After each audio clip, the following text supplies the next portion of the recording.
السلام عليكم ورحمة الله وبركاته. ازيكم يا اصحابي؟ النهارده هنبدأ في منهوى جديد على القناة، والشخص اللي ظاهر قدامكم ده بطل القصة واسمي طاي. اتمنى تستمتعوا معايا برحلتي من كوني اضعف صياد في المدينة الى اني ابقى اقوى حاكم فنون قتال. اسيبكم مع الفيديو. تبدأ قصتنا ببطلنا وهو باين عليه التعب، وكان شايل حاجة تقيلة شبه التلاجة كده، واخيرا يطلعها ببيت في الطابق الرابع. ويكون بطلنا اسمه جين تاي كيونج، عنده 27 سنه، ويكون صياد من الرتبه اف. زي ما احنا متعودنا في كل المنهوات او المانجا ان الصياد اللي رتبته اف ده بيكون حثاله من الاخر ملوش لازمه، ويكون بيكلم صاحبه اللي عنده في البيت ويقول له انت مش باصص للموضوع صح. صاحبه ده يكون اسمه سونج جين وو، وعنده 30 سنه وفاشل جدا لدرجه انه عاد الامتحان الجامعي لمده 7 سنين. والشخصين دول يا اصدقائي هيكونوا مطولين معانا في القصه، فعشان ما افضلش اقول اسمهم ثلاثي كل ما وش حد فيهم يجي، البطل هنقول عليه تاي وصاحبه جين وو. يلا نكمل قصتنا. ويكون صاحبه ده بيضايق تاي ويقول له بص يا تاي اخويا، انت قمامه، انت عارف انك قمامه وانا عارف انك قمامه والمدينه كلها عارفه انك قمامه، فما تحزقش قوي، كده كده الموضوع منتهي. ويكونوا بيتكلموا على الجهاز اللي جايبه تاي، ويكون تاي هيعيط من كلام صاحبه لانه محتاج فلوس جدا ومحتاج يقوي نفسه، بس يكون متغاظ من صاحبه جدا ويتعصب عليه. جين وو هنا يخاف منه ويقول له انت صياد، اي نعم من الرتبه اف، بس صياد في الاخر، فلو هاجمتني نقابتك هتطردك. يقول له بطلنا وهو حزين ما هم طردوني النهارده فعلا، اول ما خطوت للعمل القائد قال لي انه شاكر جدا لكل اللي عملته ومش هكون معاهم تاني. ويبدا بطلنا يحكي انا كنت صياد زي والدي المتوفي، ومع ان ما عنديش اي موهبه في الصيد وبالتالي كنت صياد من الرتبه اف، لكن كنت فخور بنفسي وبعمل الشاق، وكنت قادر ادفع لامي فلوس المستشفى والادويه، وقادر ادعم اختي. لكن دلوقتي كل حاجه بنيتها خلال ال7 سنين الماضيه ما بقاش ليها لازمه. يكون جين وو متاثر جدا وهتنزل منه الدموع. طي يستغل الموقف يقول له طب حس اني صعبت عليك، هننزل الحانه وتعزمني على مشروب. ويقتنع جين وو وينزلوا فعلا، ويتنقل بينا المشهد ونبدا نعرف ايه اللي حصل في العالم. في بدايه عام 2015 تظهر بوابات من العدم في جميع انحاء العالم، والبوابات دي يطلق عليها الزنزانات، يكون بيخرج منها الوحوش من عالم تاني. ولكن البشر حصل لهم عمليه استيقاظ لقواهم وبداوا يشتبكوا مع الوحوش، وحصلت معركه ما بينهم. وتمكن البشر في النهايه من وضع حد للوحوش من خلال قتل الملك الشيطاني اسموديوس، وتكون الحرب ما بينهم فضلت 5 سنين. بعد كده الوحوش توقفت تطلع من البوابات، وحصل العكس تماما. الصيادين بقوا هم اللي يخشوا يصطادوا الوحوش ويحصلوا على غنائم ويبيعوها. والصيادين هم اناس مستيقظين تجاوزوا قوتهم الحدود الطبيعيه للانسان، وبيتم تصنيفهم حسب قوتهم اللي استيقظت. وبطلنا زي ما احنا عارفين يا حبه عيني بيكون في اقل مستوى وهو المستوى اف، وملهوش اي لازمه. يعدي بينا الزمن ويجي مشهد ليهم هما الاتنين في البيت، وجين وو مغمى عليه وما بيفوقش، وطي يقعد على الارض ويبص ويفتكر الجهاز اللي هو جابه، وبيقول ممكن ابيعها واشتري بثمنها اكل. لا لا لا، انا كسلان جدا، انا هتخلص منها وخلاص. وبعدين بدافع الفضول لقى الزراير في الجهاز، قال اما بس ادوس عليه اشوف هيحصل ايه، يعني اكيد مش هيحصل حاجه. ويلاقي الجهاز فتح وجواه كتالوج مكتوب فيه ان الجهاز ده محاكي واقعي مصنوع من سنه 2020، وتكون دي السنه اللي الحرب انتهت فيها بين البشر والوحوش. لكن في اخر الكتالوج فيه تحذير مهم، بيقول ان اللاعب اللي هيخش المحاكي مش هيطلع بمزاجه، ولو اتقتل جوه اللعبه هيموت كمان في الحقيقه. دي حاجه مخيفه جدا يا صديقي، بس انت لو في مكانه هتخش تلعب اللعبه ولا هتخاف؟ سيب لي ردك في التعليقات. يكون بطلنا شايف ان الكلام المكتوب ده هزار، ويقول انا هخش انام، لكن بسبب صاحبه اللي عمال يشخر ما يعرفش صاحبنا ينام، وبسبب كده والملل اللي عنده يخش جوه المحاكي ويلبس الخوذه اللي جوه المحاكي ويقفل على نفسه الباب، وهنا يبقى المكان هادي جدا وما يسمعش شخير جين وو، ويغلب صاحبنا النعاس وينام فعلا. ويبدا نظام المحاكي يقول له بدء التعرف على اللاعب، لاعب مجهول، هل عاوز تسجل؟ لكن صاحبنا يكون نايم ومش حاسس باي حاجه، فالنظام يكمل تجاوزت الوقت المطلوب للإجابة، يتم البدء تلقائيا. وتكون اللعبة بتحمل بيانات صاحبنا وبياناته بتتسجل وهو نايم ولا هنا. وفجأة يفتح بطلنا عينيه يلاقي نفسه نايم جنب واحدة، ويخاف جدا ويقوم يتنفض من مكانه، والبنت تقول له كلام بلغة مش مفهومة. ويبص صاحبنا حواليه يلاقي نفسه في مكان أول مرة يشوفه، فيصحب بنته ويقول لها أنا فين؟ بس يكون معجب بجمالها، نمس صاحبنا ده. ترد عليه البنت بكلام تاني هو مش فاهمه، ويفتكرها بتقول عن اسمها، وعمالين هما الاتنين يتكلموا مع بعض ومحدش فاهم من التاني حاجة. ويقول لها يا ست هو انت صينية؟ بيفكر بالصيني. ويكون بطلنا متفاجئ جدا من الموقف ككل، ويحس ان لا حول له ولا قوه. وفجاه رساله من النظام تطلع قدامه مكتوب فيها لديك رساله غير مقروءه. يخاف جدا صاحبنا من رساله النظام، ولا اكنه شاف قدامه شبح، فيقوم مديها لكمه. ويتقلب صاحبنا من السرير ويلاقي النظام عمال يطلع رسائل ليه وهو مش فاهم فيه ايه، ويكون مكتوب فيها بما انك تجاوزت الوقت المطلوب للرد على النظام، شخصيتك اتعملت بشكل عشوائي، دلوقتي هتكتشف العالم الجديد. شخصيتك اسمها جين تاي كيونج، وانت ليك قدره هديه عشان انت اول مره تدخل العالم ده، وتكون القدره هي الترجمه. هل عاوز تحمل حزمه اللغات؟ يكون بطلنا مش فاهم اي حاجه في اي حاجه، والنظام يحمل حزمه اللغات بدون ما يستنى طي يجاوب. والبنت تقول له انت كويس يا سيد جين، وبطلنا يتصدم انه فعلا بقى فاهم كلامها. يعدي شويه وقت ويكون بطلنا باصص لوشه الجديد في المرايه ويقول لنفسه طيب انا دلوقتي داخل لعبه وانا بلعب اللعبه دي وانا مش فاكر دخلت ازاي اساسا، وفي نظام كل شويه يطلع يقطع لي الخلف. وتقاطع البنت تفكير طي تقول له من فضلك خد اشرب ده، انت شكلك ما صحيتش لسه. والبنت دي يكون اسمها وول هوا، ويكون بطلنا مندهش من جوده رسومات اللعبه، وبيبص للبنت وهو معجب بيها. وتقول له البنت انا ملاحظه انك فيك حاجه النهارده مش عاديه. يقول لها حاجه ايه؟ تقول له ما اعرفش، لكن مش على طبيعتك، اكنك اتجنيت او فقدت عقلك. وهنا يطلع النظام تاني لبطلنا يقول له لقد بدات الدوره التعليميه، انت دلوقتي بتاخد خطواتك الاولى جوه العالم الجديد، اجمع المعلومات وتاقلم مع محيطك، وفي مكافاه لو عملت مهمات. والمكافآت هتكون كالتالي: مجموعة ثياب قوية، والوصول إلى ملف الشخصية، والوصول للتقنيات، والتقدم في سلسلة الأسئلة. ويكون بطلنا متنح ومش فاهم أي حاجة، ويقول أنا ما لعبتش ألعاب كتير زمان، لكن أظن إن الدروس التعليمية كانت بتخليك تصطاد أرنب أو تتعلم واجهة مستخدم. لكن يقول ماشي خلاص هسمع كلامه، ويبدأ في المهمات ويسأل البنت وهو متحمس عشان يجمع المعلومات: قولي لي كل حاجة تعرفيها عني. تكون البنت بتضحك على العبط اللي عمال يعمله طاي، تقول له بنت واضح انك زي ما بتقول الشائعات، بس انا مش عاوز اقول لك الشائعات لا تتضايق منهم. يقول لها وهو متحمس جدا: لا قولي لي انا عاوز اعرف. تقول له بنت ماشي انت اللي طلبت. ويعدي وقت طويل ويكون طاي جمع عدد كبير جدا من المعلومات الخاصه بيه. يكون عايش في عاصمه مقاطعه شانشي المعروفه باسم تايوان، ويكون عايش في بيت نياهم بتوع السيكو سيكو. والبنت اللي كانت معاه اللي اسمها وول هو تكون مضيفه رفيعه المستوى في النزل ده، وهو عنده 20 سنه، والابن الاصغر لعائله جين اللي عايشه في تايوان. والعائله دي تكون عائله غنيه جدا وذات شأن، وبتمثل مقاطعه شانشي، وكانوا بيتصدوا لقطاع الطرق وبيدوا الطعام والامدادات للناس خلال المجاعه او الجفاف، عشان كده الناس بتحترم عائله جين. ويجي هنا اشعار من النظام لبطلنا ويقول له انت جمعت معلومات متعلقه بعائله جين في تايوان، والجايزه انك هتحصل على لقب ابن نبيل. ويكون طاي سعيد جدا انه من عيله غنيه، لكن البنت بتمحي السعاده دي لما تقول له بس انا سمعت ان عيلتك عندها مشاكل جواها. بص يا طاي، انتوا عندكم مشكلتين، الاولى ان في قسم السيف الصاعد بيحاول يستولي على موقع القياده في شانشي، اما الثانيه وتقول له وهي بتوشوشه كده ان الابن الثالث لعائله جين عامل مشاكل. يقول لها طاي ايوه دايما في اوغاد زيه بيعملوا مشاكل في اي عائله غنيه وكويسه. وبعدين يسكت كده ويقول لها استني، هو في كام ابن العائله دي؟ تقول له وهي بتضحك 3 يا اخويا. يكتشف بطلنا ان هو الابن العاقل اللي عامل المشاكل ده. وهنا النظام بيطلع عشان يقول لبطلنا انت حصلت على لقب جديد وهو عار على العائله، وان مهمه جمع المعلومات تمت بنجاح. يكون بطلنا متضايق قوي انه حصل على اللقب ده، والبنت تكون عماله تضحك على تصرفاته لان طاي هو الشخص الوحيد اللي شايف النظام. يقوم بطلنا من مكانه وهو بيقول لنفسه انا طولت هنا، انا لازم اطلع من اللعبه دي، انا المفروض الاقي شغل في حياتي الحقيقيه، انا اتطردت من النقابه. ويبتسم بطلنا وهو بيقول لنفسه كانت مده قليله لكن انبسطت فعلا، ويرفع صباعه للسقف ويقول بعلو صوته تسجيل خروج، لكن ما يحصلش اي حاجه، ويكون الوضع اغرب ما يكون، والبنت تكون مكسوفه لطاي ويفضل يدبدب على الارض خرجوني من هنا خرجوني من هنا، البتاع ده مش شغال ليه؟ ويفضل يحاول ينطق الكلمه بكل شكل لكن مفيش فايده، والبنت تكون مشفقه جدا على طاي. وفجاه النظام يبعت 100 رساله لطاي مره واحده انه ما ينفعش يطلع، ويحس طاي انه اتحبس للابد في اللعبه دي، ويفتكر انه كان مكتوب في الدليل ان اللاعب مش هيقدر يطلع بكيفه، ولو مات في اللعبه هيموت كمان في الحقيقه. ويكون بطلنا استسلم خلاص لفكره انه اتحبس في اللعبه. وهنا يطلع النظام باشعار لقد اكملت هدف التاقلم مع محيطك، ويحصل طاي على كل الجوائز اللي النظام وعده بيها، واتفتح له الجزء الثاني من المهمات. يتنقل بينا مشهد وبطلنا يكون في عربه وبيقول لنفسه انا بقالي 3 ايام بحاول اطلع من اللعبه ومفيش فايده، كان امل ان شخص ما في العالم الحقيقي ينقذني لكن مفيش فايده، الحل الوحيد اللي قدامي ان اكمل مهمات النظام ده وازود مستواي، يمكن ساعتها اقدر اطلع من اللعبه. ويفتح بطلنا النظام يقول له النظام عاوز تبدا في الجزء الثاني من البرنامج التعليمي. بطلنا يوافق ويبدا النظام في توضيح المهمات والجوائز. النظام يوضح له انه خلاص قدر يجمع المعلومات فعلا، لكن لسه العالم الجديد ده مش مألوف بالنسبه له، لكن من دلوقتي لازم يبدا يعتمد على قوته الوحيده وهي النظام. الاهداف في المهمه دي انك تقسم نقاط حالتك في ملفك الشخصي ونقاط قوتك في قائمه المهارات، وتجهز مواد وتزودها في مخزونك. والمكافآت انه هيحصل على رمح حاد وهيتقدم في المهمات. يقول طاي لنفسه تمام المهمات دي مش صعبه، ويفتح الملف الشخصي ويلاقي معلوماته قدامه.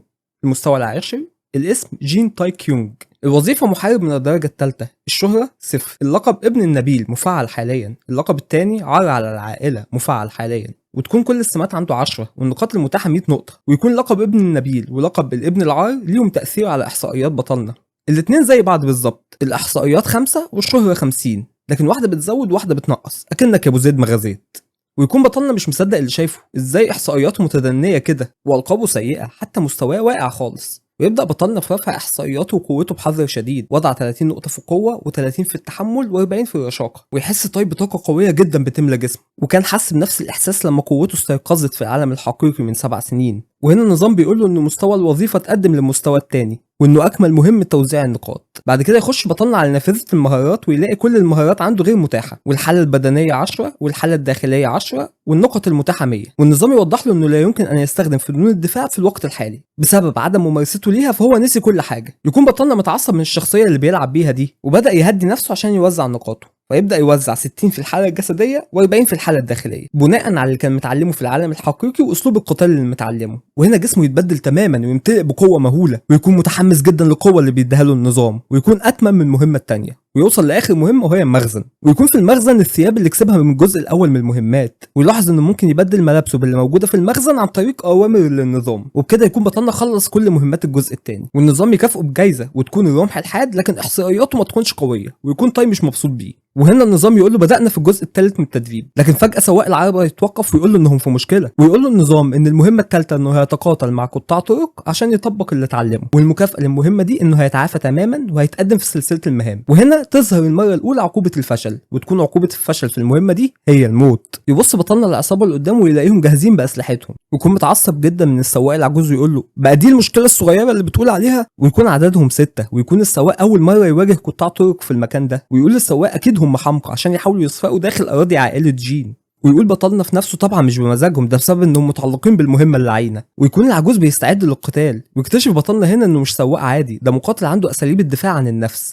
يهددهم قائد العصابه ويكون لقبه جانج سام ذو ال1000 قوه ويقول لهم انتوا ما سمعتوش عني قبل كده ولا ايه. يبدا قائد العصابه والعجوز يشتموا ويهددوا في بعض لكن يرجع العجوز لبطلنا ويقول له لازم تطلع لهم وتعلمهم الادب بنفسك انا سمعت عنك انك قوي جدا وانك نسل جين السماوي وانك عبقري سيف كمان. جين يقول له بص يا حاج واضح انك غلطت في العنوان انت بتقول ايه. الحاج يكون متحمس جدا ويكمل شتيمه في العصابه وطي عيني عشان عارف اللي فيها بيحاول يهديه ويقول له يا حاج انا مش الابن التاني للعائله انا التالت يا حاج يا حاج. ويكمل العجوز العصابه انتوا مش عارفين مين ده نسل جين السماوي السيد جين موك يونج. يقول جين للسواق بس انا مش موك يونج انا تاي كيونج. هنا العجوز يكون مصدوم جدا ويقول لحظه انت طاي يقول له ما انا عمال افهمك بس انت اللي كنت متحمس قوي ومش سامعني. يقول العجوز يعني انت الابن الثالث عديم الفائده. ويقع العجوز طبيب ساكت من الصدمه ويضحك اعضاء العصابه على المسرحيه اللي قدامهم دي ويقول قائدهم لطاي انا هسيبك عايش لو سمعت كلامي. يبدا يقيم طاي الوضع ويقول انا دلوقتي 1 ضد 6 في العالم الواقعي انا قتلت ضد 6 جوبلينز قبل كده لكن الرجاله دي مختلفه. وهنا يقطع واحد من العصابه تفكير بطلنا ويحدف عليه الفاس لكن الفاس حتى ما يوصلش لبطلنا ويقع قبليه ويقول بطلنا لنفسه هم كلهم اضعف جدا من قائدهم اضعف حتى من الجوبلينز اللي واجهتهم قبل كده اعتقد اني استطيع هزيمتهم. ويرفع بطلنا ايده الاثنين اكنه بيستسلم وقائد العصابه يقول له انت ذكي انك استسلمت. ويبدا بطلنا يتجه ناحيتهم وتكون العصابه عماله تشتم في طاي وتينو لانه الابن العاقل للعائله وانه كمان استسلم ليهم وبيضحكوا عليه. وفجاه يقفز بطلنا بقوه هائله ويفتح المخزن ويستدعي سلاحه ويطعن القائد في لمح البصر في صدره ويقضي عليه ويجيب له نظام انه استطاع هزم قائد العصابه من المستوى العاشر وان مستواه ارتفع وحصل على 10 نقاط حاله وزيهم نقاط قدره وفتح تقنيه ممارسه عائله جين. يكون باقي العصابه مصدومين بعد ما تم القضاء على قائدهم ويقول لهم جين بوجه مخيف مين اللي عليه الدور. يبدا يتوسل اعضاء العصابه لطاي انه يسامحهم والنظام يبدا يطلع نوافذ انهم استسلموا وان جين اتم المهمه وحصل على الجوائز وان شهرته زادت 10 نقاط واتفتح له الجزء الرابع من سلسله المهمات. يفوق السائق العجوز هنا من غيبوبته يكون مصدوم باللي عمله طاي ويقول له انت عملت كل ده انت متاكد انك مش الابن التاني طيب. يتعصب عليه طاي ويقول له يا عم انا التالت وبطل تسالني ويلا بينا نمشي. ويتنقل بينا المشهد للعالم الحقيقي ويكون طاي وجين وو بيتكلموا عن العاب المحاكاه. يقولوا ان الشائعات اللي بتقول انها بتبطئ الوقت مش صحيحه هي بس بتديك بيانات جوه عقلك تحسسك انك قعدت مده اطول لكنها بتكون اقل وبما ان مخك مش مصمم لكده فمعظم المعلومات اللي خزنتها جوه اللعبه لما تطلع هتختفي. ونسبه الاختلاف بين اللعبه والعالم الحقيقي ان كل 3 ساعات في اللعبه بتساوي ساعه في العالم الحقيقي. يرجع المشهد لبطلنا في اللعبه ويقول انا كده بقالي 3 ايام في اللعبه دي يعني عدى عليا في العالم الحقيقي يوم واحد مش مفروض اكون صحيت دلوقتي. يكمل بطلنا ويقول بس مسير جين وو يصحى من النوم ويطلعني من الكبسوله دي. ويبدا بطلنا يشوف وصف تقنياته اللي اكتسبها من المهمات اللي فاتت وتكون تقنيه رمح عائله جين المستوى الاول. الوصف فنون دفاع عن النفس الخاصه بعائله جين وممكن تكتسب مزيد من التقنيات باستخدام الوظائف القتاليه. ويلاقي تكمله الكلام في النظام انت احيانا غير قادر على استخدام التقنيه دي بسبب الرموز القديمه. ويلاقي تقنيتين كمان جداد تقنيه القدمين الاساسيه وتقنيه تدريب عائله جين ويقول انا ما استخدمتهمش قبل كده لكن يلاحظ ان مستوى تقنيه تدريب عائله جين مستوى القمه عكس باقي التقنيات يكونوا من المستوى الاول بس. ويبدا النظام يوضح لبطلنا مهمات الجزء الرابع ويكون الوصف ان تاي دلوقتي فاقد التحكم في نظام التشي. هدف المهمه التحكم في نظام التشي المكافئات صندوق العناصر والاحساس بالتشي والانتقال الى المهمه الاساسيه لكن الفشل هيؤدي للموت او انحراف التشي. يخاف بطلنا ان النظام عمال يهدده بالموت لو فشل في اي مهمه تاني ويقول بطلنا لنفسه هل المفروض اقبل المهمه واخاطر بحياتي ولا استنى جين وو يصحيني. لكن تيجي رساله من النظام انه محتاج رد دلوقتي. بطلنا يرفض المهمه لكن النظام ما يكونش مستعني طاي ولا مهتم بكلامه ويقول له ما ينفعش ترفض المهم. يكون بطلنا مش فاهم طب ليه من الاول قلت لي اختار. النظام يقول له تاني ها هل تقبل المهمه، يرفض بطلنا تاني ويكون متعصب جدا مش عاوز يقبل، لكن النافذه فيها اختيارين بس والاثنين يكونوا قبول، والمهمه تتقبل غصب عن طاي. يعني عليك يا طاي يا ابني، امك داعي عليك. ويكون طاي بيصرخ سحقا عليك ايها البغيض، وهنا يقصد النظام وعمايله فيه، ويبدا النظام يطلع لطاي نوافذ تانيه، وكل ما يرفض طاي اي طلب للنظام او سؤال النظام يوضح له انه تم القبول التلقائي، ويكون جين هنا فقد اعصابه تماما من النظام، وتبدا الدنيا تلف بطاي ويلاقي نفسه في مكان كله ابيض، وفي عجوز بيناديه يقول له تعالى هنا. يقول طاي لنفسه هل المفروض العجوز ده يكون هو المساعد بتاعي؟ يطلب منه العجوز انه يقعد. يقول بطلنا لنفسه انا كنت معتقد عشان اتحكم في التشي لازم اقعد بوضعيه اللوتس. العجوز يقول له الضعفاء بس اللي بيتمسكوا بالتفاصيل دي، اما اسياد الدفاع عن النفس مش مهتمين بالكلام ده. وهنا يكتشف طاي ان العجوز ده بيقرا افكاره. يقوم العجوز ويمشي باتجاه طاي، وفي لمح البصر يخبط طاي خبطتين في جسمه، ويقول له العجوز ما تقلقش انا فتحت العروق الخاصه بيك، ركز انت بس. ويبدا العجوز يفهمه نظام تدفق التشي واهميته لفنانين الدفاع عن النفس ويعلمه ازاي يتحكم فيه. ويبدا العجوز يقول على طاي تعويذه، طاي مش فاهم ولا كلمه منها، وفي ضوء يظهر في جسم طاي بالكامل، والنظام والعجوز بيقولوا لطاي اتبع الضوء. وهنا تطلع نوافذ النظام ان طاي اتعلم التحكم بالتشي وخلص الجزء الرابع من المهمه واكتسب تقنيه التحكم بالتشي وتخلص جسمه من التشي الفاسد، وبكده يكون بطلنا خلص كل البرنامج التعليمي. وبدات المهمه الاساسيه، ويعود طاي تاني للعربه وجسمه يحوطه هاله من التشي، وفي اللحظه دي يوصل طاي لمقاطعه عائله جين في تايوان. نكمل حكايتنا ان بطلنا اكتشف جواه قوة تانية خالص غير التشي، او بمعنى اصح منبع تاني للتشي، ويخاف انه يحاول يستخدمه بسبب تهديد النظام ليه انه لو فشل في المهمة هيموت. ويكون بطلنا وصل لارض عائلة جين ويكون عاجبه جدا المكان، ويطلب طاي من السائق انه يبطأ ويفعل تقنية الاحساس بالتشي وتكون بدون مستوى، وتكون مرحلتها هي الاتقان الاول، والتقنية دي بتمكنه من تحديد الأشياء ضمن 30 مستوى من طاي، ومع التقدم بالتقنية نطاق التقنية بيزيد. ويبدأ بطلنا يتخيل قوته زي قوة المسح الضوئي من دراجون بول لو انتم متابعين الانمي يعني. ويبدأ بطلنا في تفعيل التقنية ويحس بكل حاجة حواليه، ويكون شايف إحصائياتهم ويكون سعيد جدا بالتقنية. وتكمل الحاجات الحلوة اللي بتحصل لبطلنا إن تجيله رسالة من النظام إنه يستعد إنه يخرج من العالم ده، وده هيحصل لما يتم المهمة الأساسية، وإنه لازم يكون أكثر قوة وشهرة استعدادا لليوم المعهود.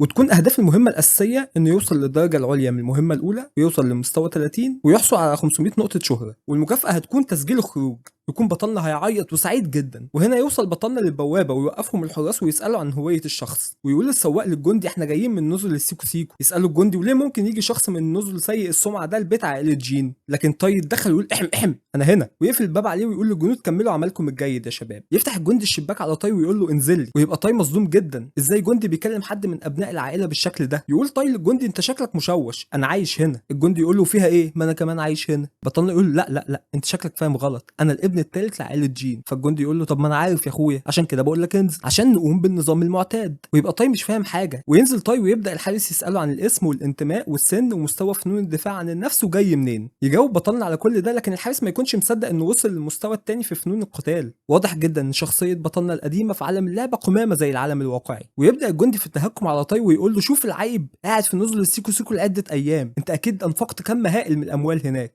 جبت الفلوس دي منين؟ سفلقتهم من العيله كالعاده ها. ويكون بطلنا منزعج جدا من الكلام ويبان عليه، ويقول له الجندي مالك متضايق ليه ما هي دي عادتك. ويكمل الجندي اسمح لي مع اني مجرد جندي انصحك توقف عن تلطيخ اسم العائله وحاول انك تبقى انسان محترم. هنا بطلنا يكون متعصب جدا، بس انا فاهمه عامه يا اصحابي، ما هو ما يعرفش المصايب اللي عملتها الشخصيه قبل ما يخش جواها. ويكون الجندي سايبه وماشي فيطلب منه الطاي التوقف، ويهجم طاي على الحارس ويقول له انت ميت لا محاله. ويتنقل بينا المشهد لشخص شكله مسؤول عن الحراس وبيتكلم مع شخص ثاني بيقول له ان الجندي ده عنده ولاء شديد للعائله لكن عنده شويه عزه نفس. الشخص اللي قدامه بيقول له خش في الموضوع. يكمل الشخص ان الجندي اتخانق مع السيد طاي، ويكون اللي بيكلمه المسؤول ده هو زعيم عائله جين. فبيقول له الزعيم ده شيء متوقع منه. فزعيم عائله جين يقول له طب انا عاوز اتكلم مع الحارس. يقول له الشخص المسؤول ما هو كمان يا عيني في المستشفى طاي سبب له اصابات خطيره. ويطلب منه الزعيم انه يمشي، ويكون باين عليه السعاده جدا. ويتنقل بينا المشهد اللي حصل بين طاي والجندي، ويكون طاي عمال يهاجم لكن مفيش فايده، كل هجماته بيتم تفاديها، والجندي عمال يستهزئ بيه ويهاجمه في نفس الوقت. ويقول طاي لنفسه انا اعتقدت اني قوي جدا لما اتغلبت على قطاع الطرق، لكن واضح ان في اختلاف هائل في المستوى. وطاي عيني يكون بياكل علقه سخنه قوي من الجندي ده لكنه ما يستسلمش، وفجاه ينطحه اسفل وجهه لكنها للاسف ما اثرتش فيه. ويكون الجندي ده اسمه هيوك مو جين ومن مستوى ال20.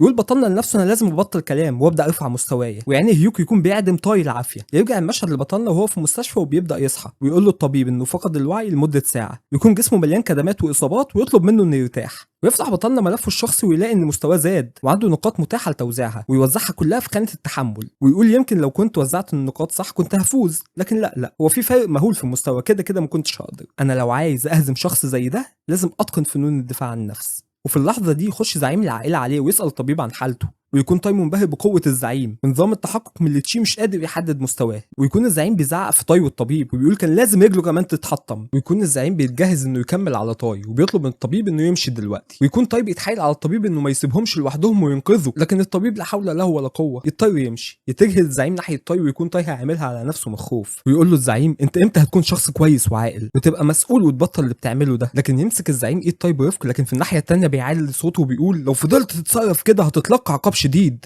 ويكون بيسمع الناس اللي خارج المكان، لكنه في الحقيقه بيكون مبسوط انه اطمن على تاي وانه كان شجاع واتخانق مع الجندي حتى وهو متاكد انه اضعف منه، ويكون ده طبع الزعيم انه حنين عليه جدا وبيحبه، لكن بيتظاهر انه بيعاقبه وبيعنفه عشان كلام الناس، لكن تاي ما يكونش فاهم كده لانه لسه داخل الجسم ده جديد، فبيعمل نفسه انه فاقد الذاكره لان تاي مش عارف ان ده اخوه ولا ابوه ولا مين بالظبط، فبيبدا الزعيم يحكي له على كل حاجه، فبعد فتره يعيد عليه ويساله ها بعد ما قلت لك انا مين، يقول له تاي انت جين وان كيونج زعيم العائله وسنك 35 واعزب، يكمل واي يقول له ها وايه كمان، يرد عليه تاي والدنا مسافر حاليا وامي متوفيه من 10 سنين، يقول له تمام، وبالنسبه للاخ الثاني يقول له تاي النسل السماوي جين مو كيونج 25 سنه وهو دلوقتي في معبد بوابه السماء، ويطلع بعدها بطلنا من المستشفى بعد عده ايام، ويكون اخوه واي كيونج بعت له شخص يكون معاه ويفهمه كل حاجه، ويبدا ياخده في جوله في البيت ويقول له كل حاجه فيه، ويقول له العامل ده لو احتجتني هتلاقيني فين، ويكون تاي مندهش جدا من فخامه بيتهم ومساحته والحاجات اللي فيه، وبعدين يخش المكتبه ويلاقي لفافه اسمها 3 تقنيات اقدام للحرب، ويطلع له النظام ويبدا يقول له 3 تقنيات اقدام للحرب، النوع لفافه قتاليه المستوى الثالث، ويكون وصفها انها اكتر تقنيات القدم الاساسيه للحرب الواقعيه، يكمل النظام هل عاوز تتعلمها، ويلاقي بطلنا ان مكتوب ان تقنياته عددها 3 من 10، فيقول واضح ان في حد للتقنيات اللي اقدر اتعلمها، فيرمي اللفافه من ايده كده وتكون المكتبه مليئه باللفائف، ويقول انا مش هضيع تقنياتي على فنون الدفاع من المستوى الثالث وهحشي نفسي بافضل الفنون. يتنقل بينا المشهد لواي كيونج اخو تاي وبيكون منهمك في العمل، وبعدين بيتجه هو والمساعد بتاعه للمنزل، لكن يلاقي شمعة مكان اقامه تاي مضيئه في الوقت المتاخر ده من الليل، ويكون مساعد واي كيونج بيقول له فكك منه يا زعيم ده تلاقيه بيشرب او حاجه، وانا متاكد ان موضوع فقدان الذاكره ده هو بيمثل فيه مش حقيقي. وبعدين يسمعوا صوت من اوضه تاي، يقول المساعد لنفسه هو تاي قلبه جابه وان يجيب واحده هنا للمنزل كمان، ويبص واي كيونج على تاي من الشباك ويكون مصدوم، ويقول المساعد بتاعه تعالى بص بسرعه على تاي، ويكونوا الاثنين مصدومين جدا من اللي شايفينه، هو ده فعلا تاي، ويكون تاي بيتدرب على لفافه من لفافات فنون القتال، هو اي نعم بيكون بيعبط ومش عارف يظبطها صح لكن على الاقل بيحاول، واخوه واي يكون سعيد جدا بيه، وبعد مده طويله من التدريب يطلع له النظام ويقول له ان عمال يتقن العديد من التقنيات، ويكون تاي منهك جدا وبيلتقط انفاسه بالعافيه ومحاط بالاف من لفيفات الدفاع عن النفس، ويكون بعد التعب ده كله تقدمه ضعيف جدا بالرغم من صعوبه الاتقان المبالغ فيها، ويقول صاحبنا لنفسه بعد ما طلع الصبح عليه انه هيتوقف عن التدريب اليوم ويتجه لمكان اقامته، ونشوف بطلنا هو بيتامل ومحاط بالتشي الخاص بيه، ويكون من فوائد تعلمه للتشي انه ما يتعبش بسهوله ودايما منتبه، بل وكمان اصاباته بتشفى بسرعه جدا. نروح هنا لواي كيونج ويكون سعيد جدا وطلب من مساعده انه مش هيشتغل النهارده، وتكون سبب سعادته ان تاي اخوه بيجتهد وبيبذل كل ما في وسعه انه يتعلم فنون الدفاع عن النفس، لكن يقطع مساعده سعادته ويفكروا بالمشاكل اللي بيواجهوها مع الشيوخ، ويتعكر مزاج واي ويقول له انهم مزعجين جدا، ويقول مساعده شكله شايل ومعبي من بطلنا تاي دي 5 مره يختلس اموال من العائله، انا حتى مش عادد المسروقات التانيه، ولو كنا ملتزمين بقانون العائله كان زمانه اتطبق عليه الاعدام، دي معجزه انه لسه عايش. يكون منزعج الزعيم قوي من كلام المساعد بتاعه، يكمل المساعد بس انا بقول الحقائق وكل العيله شايفه زي كده، انت يا زعيم بتشوف تاي ان اخوك الاصغر المحبوب لكن بالنسبه للجميع محدش بيحبه. يتعصب جدا واي كيونج ويقول لمساعده انت عندك مشكله مع اخويا حاسب على كلامك، يقول له المساعد يا زعيم انا بس خايف عليكم محبط بسبب تاي ومشاكله، انت بتفقد منصبك ببطء للشيوخ دول. فيقوم واي كيونج من مكانه ويقول له عندك حق، دي هتكون الفرصه الاخيره لتاي.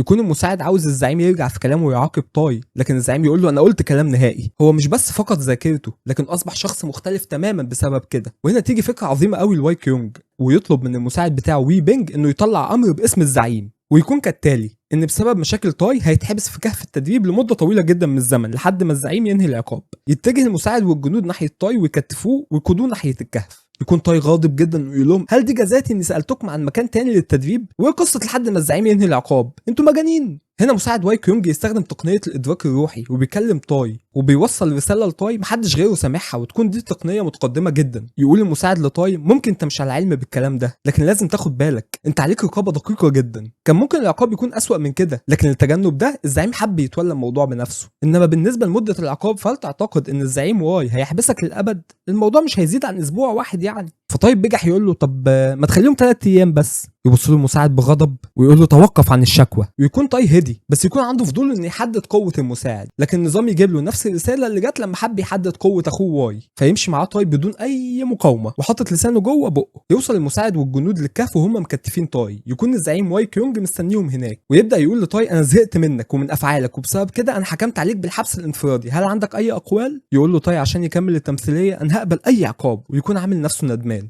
يقول للزعيم للجنود احبسوه في الكهف، ويستخدم الزعيم تقنيه التخاطر ويقول لطاي انا زودت الكهف بكل حاجه ممكن تحتاجها، اتمنى لك التوفيق. ويبقى طاي مبسوط جدا من اخوه انه بيساعده. بيعدي بينا الوقت ويكون الزعيم والمساعد بتاعه في المنزل الخاص بعائله جين، ويكون قلقان جدا على طاي، والمساعد بيطمنه انه هيكون كويس. ويقول للزعيم ان مشاكل طاي ومشاكل العائله الداخليه والخارجيه بتخليه متعب جدا، خصوصا الاجتماع السوي لهؤلاء الناس بيجعلني قلق جدا. والناس دول يا صاحبي بيقصد بيهم طائفه سيف قمه هينج اللي في الجزء الاول المضيفه في النص حكت ليها لطاي انهم يكونوا تهديد على العائله. ويكون الزعيم واي بيستعد ليهم انه بعت جواسيس ومجهز الجنود في مقاطعه شانكسي. ونرجع تاني للكهف المحبوس فيه طاي، ويكون عمال يستخدم لفائف في القتال عشان يحصل على التقنيات، وبيجتهد جدا في تدريباته. والنظام عمال يوضح ان بالفعل بيتقن التقنيات بنجاح. مش بس كده، ده كمان احصائياته بتزيد والمستوى بتاعه بيزيد، وبيكون المكان مجهز على اعلى مستوى. ويكون طاي مبسوط جدا وعاوز يفضل لمده اطول، لكن يجي له النظام ويقول له انت تعاني من التعب والجوع، لازم تاكل وتسمح لجسدك انه يتعافى. لكن بطلنا بيكون عاوز يستغل الوقت افضل استغلال، ويفتكر ان اخوه سايب له حبوب الدواء في الكهف. وطاي يكون شايل شويه منهم في مخزن النظام، يستدعي الحبايه وتكون وصفها انها حبوب محشوه بكل انواع الحبوب والاعشاب، وعند استهلاكها بيتم استعاده التشيل داخليه وبتحدث اثار اضافيه، لكن تكون ريحتها وحشه جدا زي مخلفات الجوبلينز. لكن بطلنا يكون مصمم جدا على التقدم، فياكلها بدون تفكير ويلاقي مفعولها قوي جدا ولحظي، والنظام بيقول له ان تعبه وجوعه اختفوا، بل وكمان احصائياته زادت ب2 لمده ساعه. يطمع بطلنا وتعجبه التاثير اللي بتعمله الحبوب، فيفضل ياكل منها بدون توقف، لكن النظام بيوقفه وبيقول له انت تعديت لحد المسموح بيه، وكل ده ما كانش ليه تاثير، وعقابا ليك على جشعك هتتشل لمده ساعه. والله انا ما عارف اقول ايه، اخره الجشعه وحشه، الطمع يقل ما جمع. وعاوزك تقول لي يا صاحبي لو انت مكانه هتاكل الحبايه البشعه دي ولا هتسيبها؟ يعدي الوقت ويكون بطلنا لسه بيتعلم التقنيات الجديده ومستواه بيزيد في نفس الوقت، لكن المشكله ان كل ما بيتقدم التعلم بيكون اصعب. لكن بطلنا ما بيبطلش يحاول، لكن وهو بيحاول بيكتشف انه ممكن يدمج تقنيتين مع بعض، بل وممكن يقويهم مع بعض في نفس الوقت. وهنا يتكلل تعب بطلنا في الاخر، ويخبط حته الكهف بالرمح خبطه تعمل فجوه مهوله فيها، لكنه يتعب جدا ويفقد الوعي. ويتنقل بينا المشهد لمكان اقامه طاي في العالم الحقيقي، ويكون صاحبه جين وو صحي من النوم ولاحظ انه نام في سرير طاي، ولقى طاي نايم جنبه جوه كبسوله، ففتح الكبسوله وشال الخوذه من على طاي ويقول له يلا ننزل ناكل. وطاي يقول له ماشي يلا بينا، لكن انت هتعزمني. لكن يكون باين على طاي ان هو مش متزن، لكن ما نلحقش نشوف حصل ايه، ويتنقل المشهد تاني للعالم المحاكي، ويكتشف طاي انه وصل للمستوى ال13 وكل تقنياته زاد مستواها، والنظام كافئه بالمكافاه القصوى وهي خاتم قوي جدا بيسمح له انه يزيد من احساسه بالامان والهدوء. ويبدا طاي يوزع نقاط الاحصائيات الجديده ويقول انا لازم اكمل تدريب عشان ابقى اقوى. في اللحظه دي النظام بيقول له ان في مهمه جديده، وهي نمط التدريب متاحه ليه، تقدر تستدعي خصوم سابقين اللي قتلتهم قبل كده، لكن لو الخصم ده مستواه يتخطى مستواك مش هيكون ممكن انك تتخلص منه. ويجيب له النظام خصمين عشان يستدعي واحد منهم. اول خصم جانج سام الصلب المستوى العاشر زعيم العصابه لو فاكرين، وهيوك موجين المستوى ال20، ويكون ده الجندي اللي كل طاي علقه سخنه على اول المنزل. وبطلنا يستدعي هيوك الجندي ويكون شبهه تماما، والنظام يقول له انت تقدر تعدي المستوى الخصم المستدعى، ويقلل بطلنا مستوى هيوك ب50%، ويبدا التدريب. ويدور ما بينهم قتال حاد، والاثنين بيتفادوا هجوم بعض، ولكن القتال يكون مايل ناحيه طاي، والفعل طاي يهزم محاكي هيوك لكن بنسبه 50% بس من قوته، ويحس ان ده ما كانش قوي كفايه، فيزيد مستوى المحاكي الى 100% من قوه هيوك، ويبدا القتال هنا. لكن في اللحظه دي يتنقل بينا المشهد لمنزل عائله جين، وتكون منظمه سيف قمه هينج وصلوا للمنزل الاجتماع بعائله جين. يرجع تاني لبطلنا في الكهف ونشوف انه تمكن من هزيمه هيوك ومندهش جدا من قوته، انه بس بتعلم بعض التقنيات وزياده في مستوى هزمه بسهوله جدا. لكن يقول في هنا عدم تكافؤ، انا بقاتل بسلاح لكن هيوك لا. ويقول عشان القتال ده يبقى متكافئ انا هدي هيوك تقنيه الرمح وتقنيه القدم واداله سلاح زيه، ويقول بكده انا هقدر احدد ايه اللي ناقصني في فنون الدفاع، لان القتال هيكون عادل. ويبدا القتال، لكن هنا هيوك يكون مختلف تماما، تحركاته اخف واقوى عن قبل، ويهجم هيوك على طاي، لكن طاي يتفادى الهجوم بسرعه، ويجمع هيوك قوه التشي ويبدا يهجم ويكون شكله مخيف جدا، لكن بطلنا بحركه واحده يلف من خلفه ويقسمه نصين. وبسبب ان الخصم كان قوي جدا بالرغم من المحاكي، لكن احصائيات طاي تزيد ويوصل لمستوى ال14، ويكون هدفه انه يوصل لمستوى 15 قبل ما يطلع من الكهف. وهنا يتفتح باب الكهف ويجي له مساعد الزعيم واي ويقول له عدت 5 ايام مسموح ليك انك تمشي. ويكمل مساعد الزعيم ان في مكان لازم تروح له على طول، لازم تذهب الى القاعه السياسيه، زعيم العائله واي مستنيك هناك. وخلي بالك يا طاي الاعضاء المحترمين من العائله الرئيسيه هناك وكمان طائفه سيف جبل هنج. يكون تاي مش متحمس للفكره وخايف ويحاول يتهرب منهم، لكن مساعد يبص له بغضب فيمشي معاه بطلنا. وتكون في اشاعات ان شخصيه تاي القديمه حاولت تتهجم على الانسه الشابه لطائفه سيف جبل هنج، لكن بطلنا يقول له اكيد لا، انت عمرك ما تصدق عني كده صح؟ مساعد يقول له بدون ما يفكر لحظه واحده مصدق. يكون بطلنا محبط جدا انه حتى ما فكرش في الاجابه، والمساعد يقول له تاي الزعيم واثق فيك جدا ما تخذلهوش. ويخشوا قاعه الاجتماعات ويكون العائلات متجمعين وبيتناقشوا بصوت عالي، ويقول المساعد بصوت عالي الاخ الثالث وصل. كلهم يلتفوا ويبصوا له وعلى وشهم ملامح الغضب، ويكون تاي مش فاهم في ايه ويبدا يمشي ناحيه التجمع، لكن يسمع صوت خطوات من خلفه وإذ في ثعبان عملاق جدا بيهاجمه من خلفه، والنظام بيقول له انت تكتشف شهوه الدم، لكن يكون الثعبان ده وهم بيوضح نيه القتل عند الشخص اللي واقف خلف تاي. ويكون تاي خايف ويبص على مين الشخص ده ويقول له انت مين يا عم انت؟ النظام بيوضح له ان اسمه لي سيون جون من المستوى ال30. ويكون سيو غاضب جدا من تاي ويقول له انت ازاي ما تكونش على علم. ونكمل قصتنا بعد ما يكون تاي وسيو اتواجهوا وكل اللي في القاعه قاعد مستني يشوف ايه اللي هيحصل، وتكون الاجواء مشحونه جدا. يقول سيو لتاي سيد جين انا سمعت عن رجوعك، كنت فين كل ده؟ يبقى بيلمح على موضوع التهجم على شاب طائفه سيف جبل هنج، ويجيب له مستندات ان تاي كان في نزل تاني قبل اللي صحي فيه في اول القصه، ودخل على الانسه الشابه في غرفتها وكان سكران ساعتها. يجاوب تاي على الكلام والمستندات ان ده مش اثبات كفايه وما ينفعش تاخد كلام من شخص واحد. وهنا اتعصب جدا سيو ويقول له انت لسه عمال تكذب وتلف وتدور، ويحدف المستندات في وش تاي. يغضب جدا بطلنا وزعيم عائله جين من الاهانه دي ويبصق على المستندات. في اللحظه دي يسحب سيو سيفه ويقول له خلينا ننهي الموضوع ده بمواجهه. النظام هنا يطلع لتاي ويقول له بدات مهمه المواجهه، افعالك جابت لك عواقب وخيمه وواجب عليك تنظفها بنفسك، وشرف عائلتك على المحك وما قدامكش غير حل واحد. الهدف الفوز في المواجهه، المكافاه لقب المنتصر وزياده في المستوى و50 نقطه شهره كمان، ولو فشلت هتحصل على لقب مهووس السيكو سيكو وهتتصاب اصابه حرجه. واحب افكركم يا اصحابي ان مستوى سيو 30، يعني ده ضعف مستوى بطلنا تاي. يقطع سيو تفكير بطلنا وهو بيشوف هيقبل المهمه ولا لا، ويقول له انت مش هتهرب مني، ولو عملت كده كل عائله جين هتدفع الثمن. يتعصب جدا اعضاء عائله جين ويقول له انت ازاي تتجرأ وتقول كده، والنظام يحدث المهمه ويقول له لو انت ما قبلتش النزال عيلتك هتخش في حرب مع طائفه سيف جبل هنج وانت هيكون اسمك عدو الطائفه. يتدخل زعيم عائله جين عشان يقلل من حده التوتر اللي حاصل ويقول بص يا سيو انا هتغاضى عن كل اللي قلته ده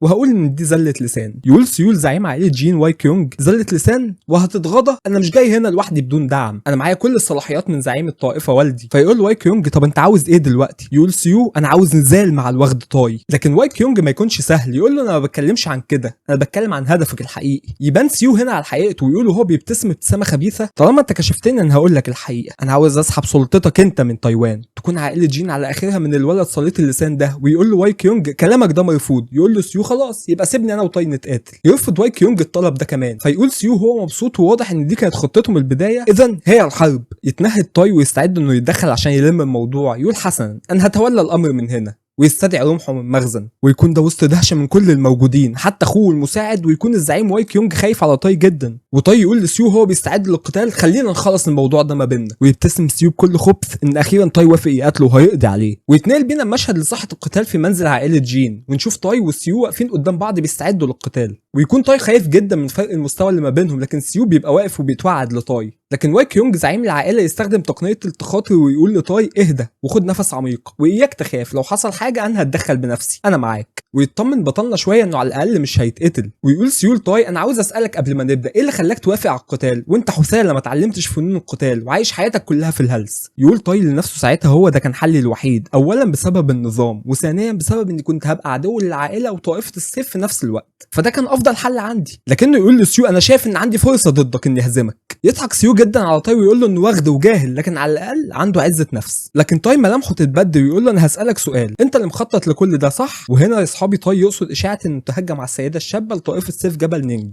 يتعصب جدا سيو لانه حس انه اتكشف، ويبدا الهجوم على تاي في ساعتها وهو بيتوعد له انه هيقضي عليه. لكن تاي يصد هجوم سيو بسلاحه ويفضل سيو يهاجم، وتاي يا دوبك ملاحق يتصدى للهجمات. ويكون حاسس بالفرق العالي بين مستوياتهم، لكنه يكون واثق من جواه انه في النهايه هيفوز. ويكون سيو بدا يحس بفقدان الامل ان تاي بيتصدى لكل هجماته. وفي اللحظه دي تاي بيبخته بهجمه في وجهه باسفل الرمح، ويكون كل الموجودين في الحلبه منصدمين من قوه وشجاعه تاي اللي ما كانوش متوقعينها. ويبدا ينزف سيو من فمه ويفعل طاقته ويكون مليء بالغضب. لكن تاي يهدد سيو ويقول له بعد اللي بتعمله ده انا هعجنك، ويضحك ضحكات شريره متقطعه. ويجيب له النظام ان حاله الخوف اللي كانت مسيطره على تاي انتهت خلاص. وهوب بطلنا يدي سيو ركله هوائيه يخليه يفقد سلاحه ويقذفه بعيد جدا. يقوم سيو ويبدا يهجم تاني على تاي بالسيف، لكن بطلنا يكون بيتفادى كل هجماته بكل سهوله ورشاقه. ومش بس كده لا، ده بيبدل الهجمات دي بهجمات اقوى في جسد سيو مسح بوشه بلاط الحلبه، واتباع سيو يكونوا مندهشين وعاوزين يتدخلوا في القتال عشان ينقذوا ابن زعيم طائفتهم، فيسحبوا سيوفهم ويقولوا المنافسه دي انتهت خلاص، ويكونوا بيبداوا ينزلوا الحلبه، ويكون مساعد الزعيم واي بيقول ازاي يتجرأوا انهم يخشوا الحلبه ويبصوا على الزعيم يلاقيه اختفى من مكانه، ونلاقي الزعيم انتقل في لحظه امام اتباع سيو ولكن واحد منهم افقد وعيه، ويبدا يكمل ضرب في الباقي ويقول لهم ايه الهراء اللي اتفوهتم بيه ده، ويكونوا خايفين جدا منه، ما هو مش اي حد، ده الزعيم الصغير لعائله جين. ويرجع واي كيونج مكانه تاني ويقول له المساعد بس اللي انت عملته ده ممكن يعمل لنا مشاكل، يقطع الزعيم ويقول له ما يتكلمش، ويقول غالبا دي اعظم لحظه في حياتي، ويكون فخور جدا بتاي. ونرجع تاني للحلبه ونشوف سيو هو مذلول من بطلنا تاي ومش مصدق اللي بيحصل له ده، وتاي بيقول له انجز واستسلم عشان انت كده كده اتحط عليك. يغضب جدا سيو ويحس بالذل والمهانه، ويبدا يكون طاقه بين ايديه، ويكون تاي اول مره يشوف التقنيه دي، ويبقى واضح انها تقنيه من تقنيات التشي، وينطلق سيو باتجاه تاي بسرعه جنونيه، لكن تاي يكون مستعد وبيوجه السلاح ناحيه وجه سيو، لكن يقول تاي لنفسه انا ما ينفعش اقتله، فبيبعد السلاح من امام سيو لكن يجرحه وهو بيبعد السلاح، ويحاول سيو يصيب تاي بتقنيته، لكن تاي يفادي نفسه بسلاحه،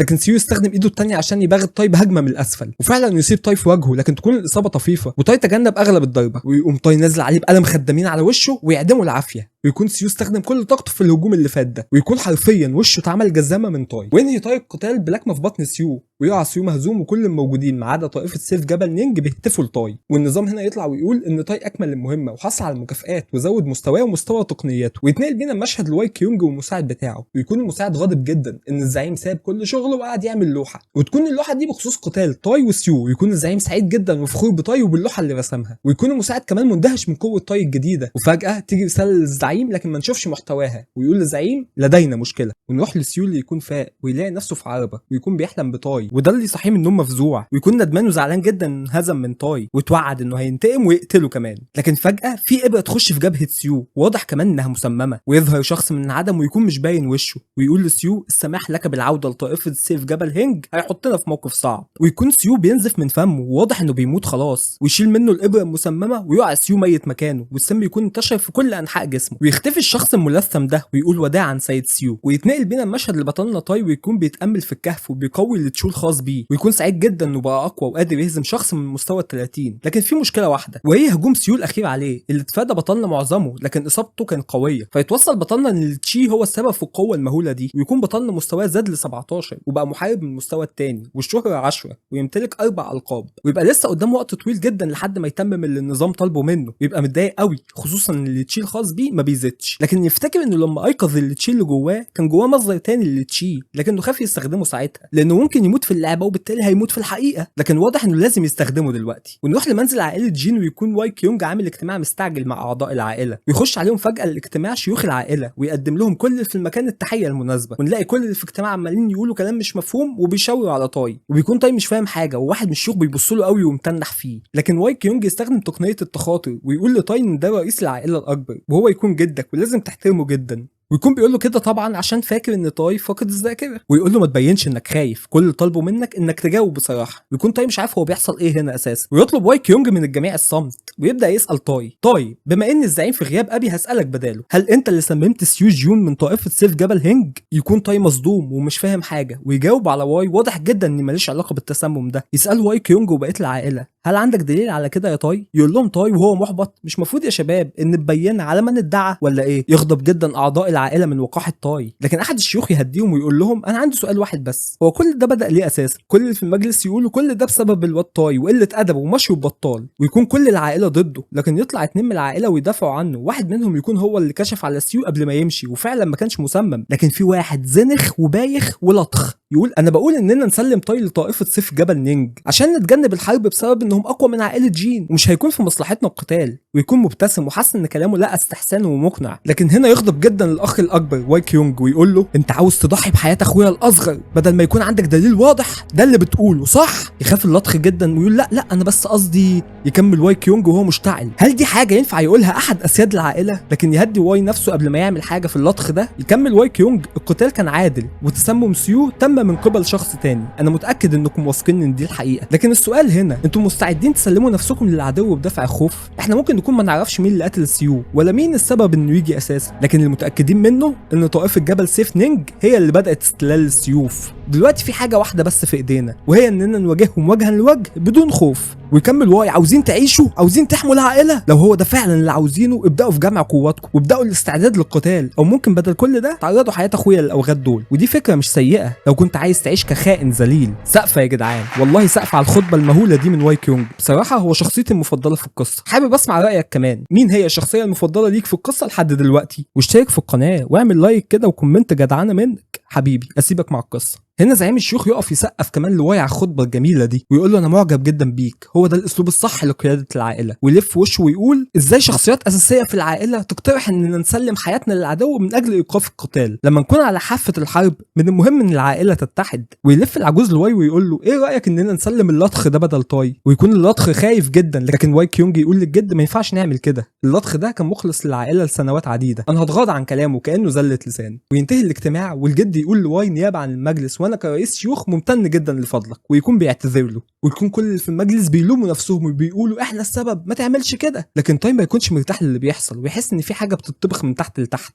ويبتسم رئيس الشيوخ بخبث. وهنا يخش احد الجنود ومعاه رساله من طائفه سيف جبل نينج ويسلمها لواي كيونج، ويكون محتوى الرساله: اعداء الاداء تحت السماء. ويكون معناها بدايه الحرب وانهم ما ينفعش يعيشوا تحت سماء واحده. ويصرخ زعيم العائله: استعدوا جميعا. ويطلع النظام في الوقت ده لتاي ويقول ان الطائفه اعلنت القتال، ولو هربت هتبقى في حاله سيئه، بل كمان هتواجه سوء حظ. المهمه الاساسيه بدات الان وهي الحرب. وتعدي الايام وتكون عائله جين بتجمع قواتها من كل مكان وبيستعدوا. والنظام يقول لبطلنا على المهمه ان الحرب بدات والقوه هي الحل الوحيد لاثبات قيمتك، وعشان تنجو لازم تكون الاقوى. الهدف هنا جعل طائفه سيف جبل نيانج تستسلم او تقضي عليهم. مكافاه المهمه وعقوبه الفشل يكونوا مش معلومين. يكون الزعيم ومساعده وتاي متجمعين، ويقول للمساعد ان نيه رئيس الشيوخ مبهمه، ويسالهم تاي عن ماهيه جده. يجاوب الزعيم انه سيد دفاع عن النفس اللي حقق واحده من اعلى الممالك الروحيه وعنده معرفه هائله، والناس اللي زيه بيبقوا من اقوى الناس في العالم. ويكمل انه من الاشخاص المتلاعبه بيمشي كله زي ما هو عايز بدون ما يبان. ولما خد صفنا في الاجتماع انا متاكد ان عنده دوافع خفيه. يقول المساعد: كلهم يستحقون الموت، كلهم خونه. لما زعيم الشيوخ قال نعدمهم اتمنيت انك تقبل ده يا زعيم. يجاوب واي كيونج: لو وافقت كان هيكون في نزاع داخلي. ممكن ده اللي كان عاوزه زعيم الشيوخ من البدايه، لكن كل ده توقعاته مش متاكدين من حاجه. وفي النهايه لو هو حليف فهو حليف قوي جدا. وبيوجه رساله لتاي: بص يا تاي، دايما خلي بالك منه وابدا ما تكونش عدوه. يقول المساعد هنا ان كمان حالتهم في الحرب دي مش احسن حاجه. الشائعات انتشرت اننا سممنا سيو وسمعه العائله بتتناقص. ويشك الزعيم ان في شخص هو السبب ان الشائعات دي تنتشر بالشكل ده. ويسال الزعيم المساعد: احنا طلبنا مساعده من عده طوائف، حد جاوب علينا؟ يقول له: هي طائفه واحده بس اللي جاوبتنا، وتكون الطائفه دي طائفه المنطقه السفليه. وطبعا باين من الاسم انها طائفه مش ولا بد. واخيرا جت فايده قله ادب تاي ومشوا ببطال. مشهد يكون بمنزل سيف عائله هينج، ويكون والد سيو واقف امام جثه ابنه وحزين جدا وبيبكي على وفاه ولده، وشايف ان سيو اتألم جدا اثناء الوفاه حتى لم يستطيع اغماض عينه. وتوعد انه هينتقم ويرد لهم اللي عملوه 100 مره، مش 100 بس، لا 1000. ويكون جيش الطائفه واقف بساحه منزل الطائفه ويقول لهم زعيمهم وهو بيبكي: جهزوا نفسكم، اليوم هو اليوم الموعود اللي هننتقم فيه لموته. وننتقل تاني لمنزل عائله جين، وتكون وصلت وول هو زعيمه المنزل المشبوه، وتقول لتاي: هل انت افتقدتني يا تواتيو؟ والصدمه من الزعيم واي كيونج ومساعده وتاي ذات نفسه. يكون تاي مكسوف من نفسه جدا ويحاول يمشي البنت، هو فاكرها واحده من اياهم شغاله في المنزل المشبوه، ما يعرفش انها الزعيمه وجايه تساعدهم في الحرب. يطلب منه الزعيم انه يتوقف ويحترم الزعيمه ويبص على مستواها من خلال النظام يلاقيه المستوى 50. انا شايف ان ممكن يكون مستوى 50، لكن يكون 50 في السيكو سيكو، مش باين عليها اي قوه قتاليه خالص. بتقدم نفسها المره دي بجد انها قائده فرع شان شيل طائفه المنطقه السفليه. يشكرها الزعيم على وجودها، لكن يسالها: انت بتساعدينا ليه؟ تقول له: هو مش عشان اي حاجه الا المكاسب، الطائفه السفليه ما بتاخدش خطوات الا لتحقيق المكسب. فيقول الزعيم: وايه المكسب اللي عاوزاه من الحرب دي؟ تقول له: نصف مخزون وبضائع طائفه سيف جبل هينج. يوافق الزعيم بدون تردد. يكون المساعد بتاعه شايف ان ده جشع، لكن يقول له الزعيم: انا وافقت عشان احنا بنحط عائلتنا على المحك. تقول له: هو بس انا سمعت ان عندكم مشاكل وان موافقتك دي ممكن يقف قدامها بعض العائله زي الشيوخ مثلا. يقول لها: ما تقلقيش، خدي كلمتي ثقه. ويكون تاي واقف جنبه خايف ان يكون هو اللي قال لها المعلومات دي لما ما كانش بيتحكم في الشخصيه. وتقول له: وانا بصراحه مش هساعدكم عشان كده بس، انا هساعدكم كمان عشان انا بحب سيد تاي جدا. ويكون كله مصدوم. وفعلا المفاوضات تنتهي ويتفقوا وتتجه هو الى مقاطعتها، لكن تقول حاجه لتاي في ودنه يخجل منها جدا هو والزعيم كمان.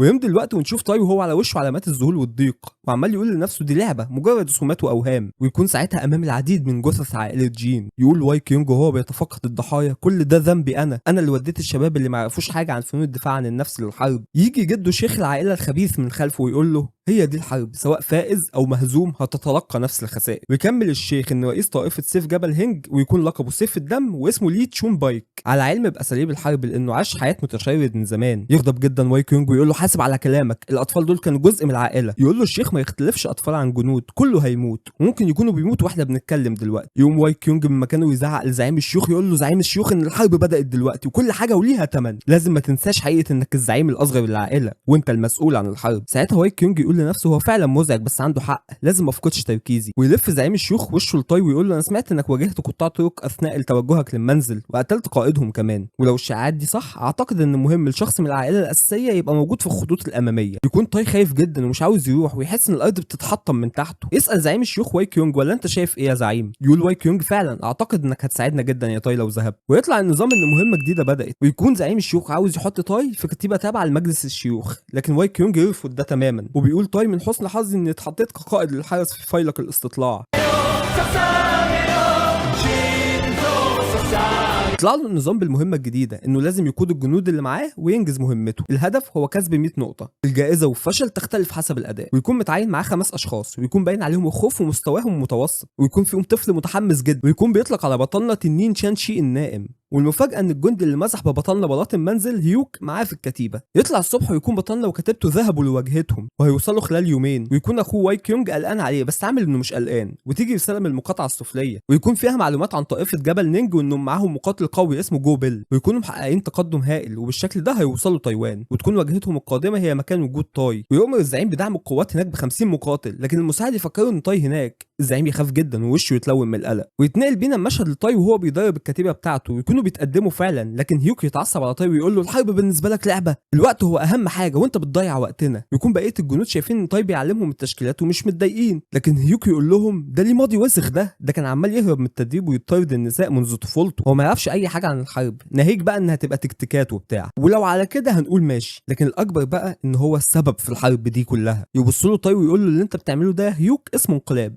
يقول له هيوك لو انقلاب هتعمل ايه يعني؟ تبدا الطاقه تطلع من طاي ويقول له طالما انا قائد المجموعه يبقى هستخدم سلطتي واكلك 3 اقلام على وشك عشان افوقك. ولسه هيوك بيتكلم ينزل عليه طاي باول صفعه، ويكون هيوك مصدوم جدا ما يدوش طاي وقت انه يتصدم ويديله الثانيه. يغضب هيوك ويكون عاوز يهجم على بطلنا، لكن يتفادى بطلنا هجماته كلها ويديله الصفعه الثالثه وسط دهشه وذهول من باقي الكتيبه، والصفعه الثالثه توقع هيوك على الارض. ويقول طاي انتهى وقت الراحه، يلا بينا نتجه لوجهتنا. ويتنقل بينا المشهد ويكون اتباع طائفه سيف جبل هنج محاصره شويه نساء واطفال وقتل الرجال منهم، وتكون في واحده بتتحايل على شخص وتقول له بس سيب الاطفال يعيشوا ايها السيد. يقول لها الشخص ده مع الاسف انا مش السيد. تقول له بس انت انسان في النهايه، ازاي عاوز تقتل اطفال ما لهمش اي ذنب؟ يقول لها طب وانت عايزاني اسيب اطفال يعيشوا في العالم القاسي ده بدون امهاتهم؟ انا كده هكون قاسي جدا. وبدون رحمه يقضي الحيوان ده على الاطفال والنساء ويحدفهم في الغابه عشان الحيوانات تاكلهم. ويكون في 3 هربوا من الحادثه دي، مقاتل وطفلين. ويقول احد اتباع الشخص المتوحش انه هيطاردهم ويخلص عليهم. ونروح لطاي وكتيبته هم مختبئين داخل كوخ بسبب تساقط الثلوج، وهيوك يفوق في اللحظه دي من العلقه اللي خدها، واول ما يصحى يهجم على طاي، لكن طاي بلكمه واحده يرجعه مكانه تاني ويفقدوا الوعي. يكون بقيه الكتيبه مذهوله من قوته ويقولوا له طالما احنا عندنا وقت ممكن. يقول لهم انتوا عاوزين تتدربوا؟ يهزوا دماغهم وهم متحمسين جدا، ويكون طاي سعيد جدا بحماسهم ويقول لهم يلا امسكوا سلاحكم واطلعوا، وهيوك مش هيجي معانا. لما يطلعوا يلاقوا طفل في الجو المثلج ده ويقول احد الجنود يا قائد طاي في طفل. يكون طاي قلقان من اللي بيحصل يقول انا ليه حاسس ان في مصيبه هتحصل. ونشوف قصه الطفل الغلبان ده ويكون اهله وشعبه تم ابادتهم بالكامل وهم اللي حاكين عنهم من شويه، وقدر يستخبى هو واخته بعد ما اهله ضحوا بنفسهم عشان هم يعيشوا. ويكون بيحاول يطمن اخته وحاسس بالمسؤوليه تجاهها. ويكون اسمه تشون ويسمع صوت ما بين الاشجار ويتجه للصوت ده ويقول مين هناك، لكن لحسن الحظ يكون الشخص الموافق ليهم واسمه العم جونج. ويبداوا يمشوا عشان في ناس بتتعقبهم وتكون وجهتهم هنج شوي، ونشوف ان في فعلا اشخاص بيطاردوهم. يبقى الجو صعب جدا والطريق اصعب للمدينه، ويلاحظ تشون وجونج ان في 10 اشخاص بيتبعوه. ويكون تشون بيستعد عشان يقاتل، لكن جونج بيديه اخته على كتفه ويقول لهم اسبقوا انتم انا هلحقكم، ويقف يقاتل الاشخاص الوحشيين اللي بيطاردوهم. يبكي تشون وهو سايب جونج لوحده ضد الاعداء وبيقول له سامحني. وهنا نرجع تاني للمشهد اللي فيه طاي شايف تشون بعد ما تشون بالفعل نجح انه يوصل للمقاطعه اللي فيها طاي، ويكون الطاي الندل عاوز يتجاهل الولد الغلبان ده هو واخته ويسيبهم عشان حاسس ان في حاجه وحشه هتحصل، وعمال يقول للكتيبه يلا نمشي. يقولوا طب الجو وحش والخيول صعب تتحرك في الجو ده. يقول لهم خلاص هنسيب الخيول يلا بينا. ويكونوا مش فاهمين هو بيعمل كده ليه، وفي نفس الوقت بيحاولوا يهدوا الولد اللي عمال يبكي هو واخته. وهنا يطلع النظام لطاي ويقول يا دي النيله، هو ده الصوت اللي بسمعه دايما كل ما احس بالمشاعر المشؤومه دي ويكون في مصيبه. وهنا يظهر الاشخاص اللي كانوا بيتعقبوا تشون، ويكون النظام بيقول لطاي ان في مهمه غير متوقعه، وهي ان نواجه الناجين من منطقه شوزهو، ومهمتك انك تقاتل اعضاء طائفه سيف جبل جبل هنج وتنقذ الناجين. ويبدا الفصلين يتواجهوا والقاده بتدي الجنود التعليمات، ويكون طاي خايف جدا لان اعضاء كتيبته مش اقوياء كفايه ولا عندهم الخبره وخايفين كمان، انما الاعداء واضح انهم اشداء جدا ومتوحشين. ويقول طاي لنفسه لو ما انتصرناش انا هخلع يا معلم. ويبدا جماعه سيف جبل هنج بالهجوم ويسالوا اعضاء كتيبته نعمل ايه يا قائد، يقول لهم اتحولوا من التشكيل الهجومي للتشكيل الدفاعي. ويتقدم هنا طاي عشان يواجه الاعداء ويكون وشه اتبدل تماما، مبسوط بدل ما كان خايف، وده كله بسبب ان مستوى الاعداء منخفض. ويقول انا خليتهم يدافعوا عشان اخد كل خبره لنفسي. ونشوف طاي وهو عمال يهجم على اعضاء سيف جبل هنج وبيقضي عليهم واحد ورا التاني بكل سهوله، ومحدش فيهم قادر يقف قصاده تماما. والنظام عمال يجيب انه عمال يكتسب نقاط، ويقسم طاي اخر شخص من الاعداء نصفين بهجومه،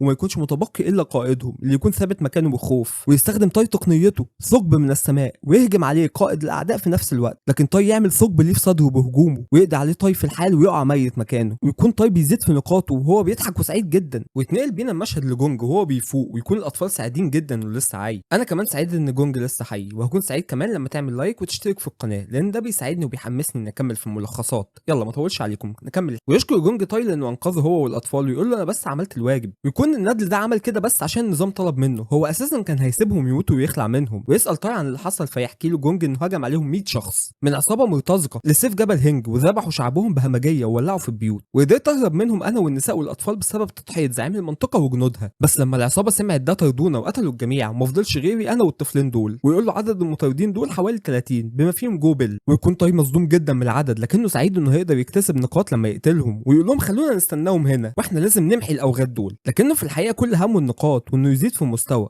ندل يعني مفيش كلام. يقاطع نفاق طاي هنا كلام جونج ان جو بيل ده فنان في فنون قتال بلغ عالم القمه وان قوته مش طبيعيه، عشان كده اول ما شفناه امرني القائد ان نهرب لان محدش واجه جو بيل وتبقى على قيد الحياه. هنا طاي خاف جدا على حياته وتبدل كلامه تماما وقال لتشون واضح كده ان حياتك اهم من اي حاجه، فاحنا لازم نوديك للعائله الاساسيه انت واختك عشان تنجو وكمان نعالج اصاباتك. لكن الواد تشون يكون شخص سليم وما فيهوش اي حاجه. جين ما يدوش فرصه يقول حاجه، يقول له ايش فهمك انت دي اصابات داخليه، ويبدا يقول لهم يلا بينا احنا هنرجع دلوقتي. لكن جونج يساله عن اسمه ويقول له من الحماقه اني ما سالتكش كل ده عن اسمك، انت اللي انقذتنا. يكون طاي خايف يقول على اسمه لان الناس فاكره ان الحرب دي بدات بسببه، ويكون لسه هيقول اي اسم من دماغه يصحى هيوك هنا من فقدان الوعي بسبب ضربه طاي ويقول له جين تاي كيونج ايها الوغد الحقير. لا وايه، هيوك نشم بالظبط قال اسمه ثلاثي. ويبدا يهجم هيوك تاني على جين وسط دهشه جونج وتشون، والمشهد يتنقل لجو بيل امام جثه المقاتل من عصابته اللي قتله طاي، ويحس بالاثاره جدا ويكون اشتعل من جواه انه عاوز يقتل الشخص اللي عمل كده في اتباعه. ونشوف مساعد واي كيونج وهو بيقود عدد من الجنود، واضح ان الزعيم هو اللي بعته عشان يكون دعم لطاي اثناء مواجهته لجو بيل وعصابته، ويكون مستعجل جدا انه يلحق طاي قبل ما يواجه جو بيل بسبب قوته ووحشيته. ونروح لجو بيل وهو بيحلل القتال من اصابات اتباعه ويقول اكيد اللي عمل كده سيد فنون قتال من عائله جين، وبيستخدم رمح لانه قتلهم كلهم بضربه واحده، خصوصا الهجوم الاخير كان مميز جدا. ويكون متحمس جدا لقتال طاي، ويجي مستكشف العصابه ويقول احنا شفنا مجموعه من 7 أو 8 اشخاص وباين ان واحد فيهم مصاب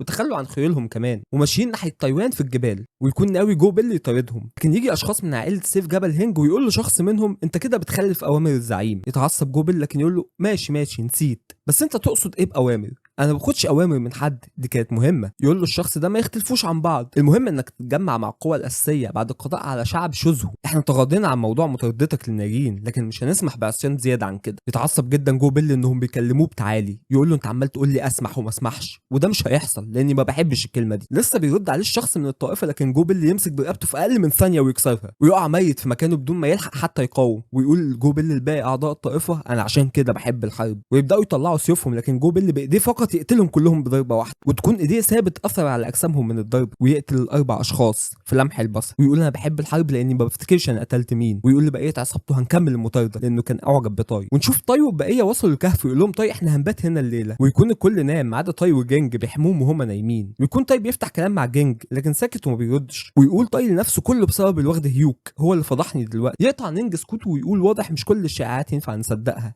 انت مشهور بانك لقيط كسول وملكش لازمه، لكن اللي شفته منك اليومين اللي فاتوا عكس ده تماما. عشان كده بتساءل المفروض اصدق قد ايه من شائعات سبب الحرب مع طائفه سيف جبل نينج. ويقول لطاي وهو بيكح دمه وشكله بيودع الحياه انا ليا عندك طلب واحد. ويكون طاي مخضوض جدا عليه ويقول جينج الاوغاد دول حطوا سم على سلاحهم انا خلاص بودع، وطلبي انك تاخد بالك من الاطفال دول وتحميهم. ويطلع النظام لطاي يقول له ان مهمتك تحمي الاطفال دول وتوصلهم بامان، وعلى غير العاده ان مفيش مكافاه للمهمه دي. فعلا نشوف طاي وهو ماشي وحامل البنت على ظهره وبيقول انا بعمل الصح مع انها لعبه، بس الشخص ده اداني مهمه قبل ما يموت وانا حاسس ان انا عليا مسؤوليه، لكن مع ذلك انا ما ينفعش اموت هنا، انا عندي عائله حقيقيه لازم اهتم بيهم في العالم الواقعي. ويكون تاي وجماعته اختلفوا على انهم يسيبوا نينج ولا لا، لكن تاي يكون مصمم انه يسيبه عشان هيعطلهم وهو على حافه الموت. لكن اتباع تاي يحاولوا يقنعوه بكل الاشكال، لكن تاي يكون مصمم على رايه لانه خايف ان المهمه تفشل وان نينج يعطلهم بسبب حالته. لكن اصغر عضو في المجموعه يصمم انه ياخد نينج معاه وهيشيله هو. وبعدها نشوف تاي شايل البنت على ظهره، والبنت تقول له هل انت اقوى من ابي؟ اخويا قال لي كده. ويكون تاي شايف ان سيو تفتقد والدها جدا، وتقول للبنت انا نفسي اشوف والدي لكن بابا مش عاوز. اخويا قال لي ان بابا سابنا عشان يلعب مع امي. يتصدم جدا تاي هنا ويفتكر عائلته في الحياه الواقعيه، وان والده مات وهو صغير زيهم، واخته الصغيره ما كانتش فاهمه زي سيو. ويبص على تشينو ويشوفه بيجاهد وتعبان جدا لكنه متماسك عشان يقدر يكمل ويمشي معاهم وما يطلبش مساعده من حد، ويفكروا ده بنفسه وهو صغير وشايل المسؤوليه. ويقف هنا فجاه تاي ويقول مع انها لعبه لكنها لعينه، ويدي البنت لهيوك ويجري بسرعه جدا للخلف، ويوصل لهان يوب اللي هو اصغر عضو في المجموعه، ويكون تعبان جدا وخلاص طاقته خلصت وهو شايل نينج. ويتبسط جدا هان ان تاي وصل عشان يساعده. نروح لمنزل مظلم ويكون في شخص قاعد ويكون بيكلم الشخص الملثم اللي قتل سيو من طائفه جبل نينج. يقول الملثم ان جو بيل بيعمل مشاكل وبيغضب من تلقاء نفسه، لكن ده كويس. جو بيل بيطارد تاي دلوقتي، ده ما كانش من خطتي، لكن تاي اثبت انه افضل مما توقعت. يقول الشخص التاني اللي هو واضح انه زعيم الشيوخ من عائله جين، انا مش متاكد بصراحه، انا بتوقع، لكن هو شبهه جدا يا شباب. تاي لو مات واي كيونج هيفقد عقله، ولو حصل ده هيكون في حمام دم في مقاطعه شانشي. يقول الشخص الملثم ان طائفه المنطقه السفليه متورطه في الحرب دي، وان قائد الفرع الجديد عندهم جاسوس كويس، لكن ما تخافش بعد ما نخلص موضوع تاي هنعتني بالطائفه السفليه. يقول الشخص التاني مش مهم مدى عظمه السماء في اللحظه اللي هتغفل فيها ولسه ما خلصش كلامه تطلع عين من وراه ويحس بتهديد ويخاف جدا. ويقول الشخص الملثم لازم تختار كلامك بحكمه، ويعتذر الشخص التاني، ويطلع فعلا الشخص التاني ده هو زعيم شيوخ عائله نينج. يا خاين. وبيقول انا استنيت مده طويله عشان ده يحصل، وان اتنين اللي بطلنا وكتبته يكونوا اتجمعوا معاهم نينج، لكن حالته بتكون صعبه جدا، لكن خلاص بيكونوا قريبين جدا من المدينه. يقول تاي ما عندناش وقت يلا بينا، فيعيد هيوك كلام تاي اكنه بيؤمر الكتيبه. فيقول تاي سيو تعالى اشيلك، يقطع هيوك فيقول تعالى يا سيو اشيلك، وسيو تروح لهيوك بدل تاي. ويحس تاي ان هيوك بدا يتبدل وبقى بيسمع الكلام، وفجاه يسمعوا صوت من الظلام ويعتقدوا انها جماعه جو بيل، لكن يكتشفوا انه قطيع من الذئاب، واستعد بطلنا وكتبته للهجوم على الذئاب، لكن فجاه الذئاب تهرب. يكونوا مصدومين جميعا، ويحس بطلنا ان عنده تقنيه خارقه انه بيدب الخوف في قلوب العدو. عبيط جدا تاي ده، لكن النظام طبعا يطلع له بمصيبه جديده عشان يفوقه من الوهم، وتكون مهمه ليها علاقه بجو بيل. وبيقول له النظام ان المواجهه مع جو بيل اخيرا جه وقتها، ويقول له النظام نامل لك حظ جيد، لكن النظام يكون شايف ان حل تاي محتاجه دعوات من اكتر من امل بس، وتكون المهمه دي من الصعوبه القصوى، والهدف ان تاي يفضل عايش، والمكافأة غير معلومة. وعقوبة الفشل طبعا زي ما توقعت يا عزيزي هي الموت المحتوم، والنظام يقول له مالكش أي حل بدل إنك تقبل المهمة. وفي أثناء ما تاي بيحاول مع النظام يظهر شخص من خلفه، والشخص ده يكون جو بيل بشحمه ولحمه، وبطلنا يكون خايف جدا ويقول له جو بيل أخيرا التقينا يا تاي. كل الموجودين يدب في قلوبهم الخوف من جو بيل، وكلهم يستعدوا للقتال، ويقول جو بيل سعدت بلقائك يا تاي، ويكون طالع منه هالة شيطانية مخيفة. ويكتشف تاي إن الذئاب ما تجنبتهوش هو، إنما كانوا بيهربوا من جو بيل. يقول جو بيل مش عاوزك تخاف، أنا جاي أتكلم معاك بس، لكن تاي يقول له مكانك ما تقربش اكتر، ويوجه السلاح في وش جو بيل. تاي يقول له ما تقولش اي كلام، انا عارف انك بتضيع وقت عشان تابعينك يلحقوك. يتعصب جو بيل ويقول له اتباعي، انت تعتقد اني هعمل كده عشان شويه ضعفاء زيهم؟ يكون تاي مش فاهم، ويقول له جو بيل ما تخافش، هم كده كده بطاء جدا، قدامهم ساعه على الاقل عشان يوصلوا، لكن اول ما يوصلوا هيكون كل شيء انتهى. ويكمل جو بيل انا ما عنديش اي ضغينه تجاهك، انا بس مهتم بيك، لو جاوبت على بعض اسئلتي ممكن اسيبك تمشي. ويكون لقب جو بيل هو سؤال واحد رجل واحد، ويكون حصل على اللقب ده انه بيسال اي شخص سؤال قبل ما يقتله، وعلى حسب اجابته بيشوف هيعمل معاه ايه. ويتكلم فعلا مع تاي ويعجب باجابات تاي، ويعجب كمان ان تاي وصل لمستوى عالم دون سيد في سن صغير جدا، ويقول له انا هوفي بوعدي وهسيبك تمشي، وانا كنت حابب اقتلك في البدايه، لكن دلوقتي انا حابب اشوفك هتتصرف ازاي، خاصه خلال اوقات زي دي. ويكون تاي مش فاهم ايه معنى اوقات زي دي. يقول له جو بيل انت لما ترجع المنزل هتكتشف قصدي، واتمنى لما اقابلك المره الجايه تكون اقوى. ويبدا تاي يرجع لخلفه وهو باصص لجو بيل في كل حذر، ويقول تاي اللي كتبته انهم لازم يمشوا بسرعه قبل ما جو بيل يبدل كلامه، لكن جو بيل يقاطعهم ويقول لتاي انت شكلك ما فهمتنيش، الشخص الوحيد اللي سمحت له انه يمشي هو انت يا تاي، سيب لي القمامه دي، ما تعتقدش انها تستاهل مكافاه بعد اليومين اللي كنت بلحقك فيهم. ويكون الكل مصدوم جدا وخايفين من جو بيل وقوته. ويقول له جو بيل لو رفضت يا تاي هحس بخيبه امل، ويكون بيلحس سيفه وشكله مخيف جدا. يتعصب تاي ويقول له اذا فليخب ابنك ايها الوغد. يضحك جو بيل ويتبسط ان تاي اخذ القرار انه ما يهربش، ويهجم على تاي بسرعه جدا، لكن تاي يتصدى للهجمه بسلاحه، وبسبب قوه الهجوم يتقذف طاي بعيد جدا ويصطدم طاي بباقي جنوده، ويكون سلاح طاي تلف جدا من الهجمه دي، ويقول له جو بيل انا حاسس بخيبه امل، هو ده كل اللي انت تقدر عليه؟ يقول طاي لنفسه هو انا لو ما كنتش عليت مستواي في الايام اللي فاتت كنت هتصدى للهجوم ده؟ انا ممكن اموت فعلا لو فضل الحال كده. يقول له جو بيل وهو محبط انت خايف يا طاي. طاي يقول له وهو يعملها على نفسه تقصد ايه؟ انا ليه ممكن اخاف؟ يقول جو بيل بقلب ضعيف زي ده ازاي هتبقى على قيد الحياه في العالم العنيف؟ اعتقد اني لازم اعزز قوتك. ويحدف سكاكين على طاي وجماعته، لكن طاي يتصدى ليها كلها، لكن واحده من السكاكين تصيب احد الجنود في حلقه، ويكون طاي بيحاول يلحقه، لكن جو بيل يحدف سكينه تانية ويخلص عليه، ويكون حاسس بالذنب جدا ان شخص تابع ليه مات بدون ما يكون عارف اسمه. ويقول طاي لنفسه انا قلت انها لعبه فمش مهم، فليه دلوقتي حاسس بالذنب والخزي اني ما عرفتش اسمه؟ ويستدعي طاي حبوب من الحبوب المقويه من المخزن اللي اخوه كان اداها له ايام التدريب في الكهف، وياكلها ويكون غاضب جدا، ويقول له جو بيل ايها الوغد انت ميت الان. ويقول له جو بيل شفت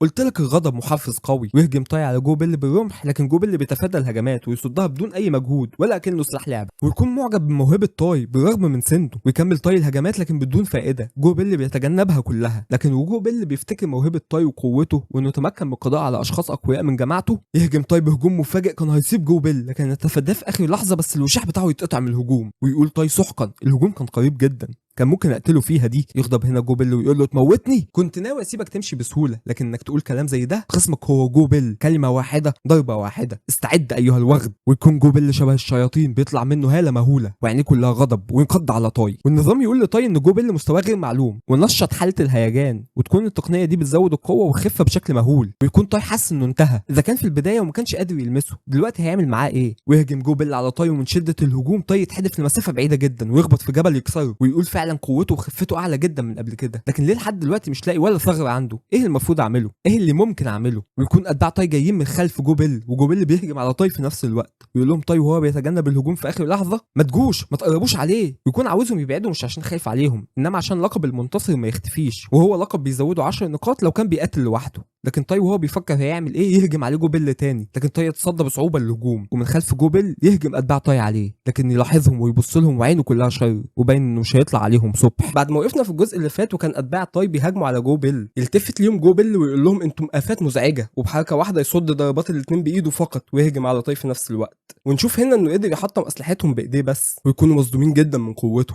ويبدا جو بيل يجمع الطاقه في ايده عشان يهجم على اتباع طاي، وفي اللحظه دي يكتشف طاي ثغره ممكن يهجم بيها عليه، وجو بيل فعلا يهجم على اتباع طاي ويقذفهم بعيد جدا، ويكون الهجوم فتاك وبينزفوا من فمهم. ويستغل طاي انشغال جو بيل ويهجم بتقنيه الثقب السماوي، لكن جو بيل تمكن من استشعار هجوم طاي ويبتسم وفجاه يلف جسمه في اقل من ثانيه ويتفادى هجومه ويجرح طاي في جنبه. يكون طاي ما لحقش يشوف ايه اللي حصل، وان جو بيل كان في موقف ما ينفعش يصد فيه هجوم طاي، وطاي ينجو من هجوم جو بيل ويتصاب اصابه خفيفه لانه قدر يتفادى الهجوم بانه يميل جسمه في الوقت المناسب. لكن جو بيل ما يدوش وقت للتعافي وينهال عليه بالهجوم، وطاي بيحاول يصد ويتجنب لكن مفيش فايده، جو بيل يصيبه بعده اصابات. ويقول جو بيل لطاي انت لحد دلوقتي لسه متمسك بسلاحك، ويكون معجب بطاي. وهنا يتنقل جو بيل لمستوى تاني من القتال ويستخدم تقنيه تخلي ايده شعله من اللهب، ويهجم على طاي بهجوم اللهب ده في صدره وما يلحقش طاي يتفادى، ويكون الهجوم قوي جدا بيحدف طاي لبعيد، وطاي يكون بينزف من كل مكان في جسمه وصدره احترق بالكامل ومش قادر يجمع طاقته. ويتماسك طاي ويقف تاني وهو بيستند على سلاحه، ويجي له جو بيل ويقول له انت قادر تنهض بعد تلقيك هجوم من المستوى 5، قوتك لا بأس بيها. ويكون طاي بيحاول يتنفس بصعوبه وبيهاجم على جو بيل باخر قوه عنده، لكن جو بيل يمسك سلاح طاي ويقول له انت ما بتعرفش امتى تستسلم، بوضعك ده مستحيل تهزمني. ويسيح جو بيل سلاح طاي ويقع سن السلاح امامه، وتكون دي خطه من طاي بالفعل انه يقلل المسافه ويجمع اللي تشي في ايده ويهجم على جو بيل، لكن وهو بيهجم بيتصاب اصابه داخليه ويكون مش فاهم فيه ايه. لكننا نشوف ان ده بسبب هجوم جو بيل عليه بكف اللهب، وان تمت اعاقه اللي تشي داخل طاي بسبب التقنيه دي. ويقول له جو بيل انت كده كده هتموت بسبب اللي عملته، لكن ليه نستنى، خلينا نخلص الموضوع دلوقتي. ويهجم على طاي تاني بتقنيه كف اللهب، ويبدا طاي يتوسل للمساعده وجو بيل نزل عليه بالهجوم. هنا يظهر اتباع طاي ويقول لجو بيل ايها الوغد سيب قائد المجموعه في حاله.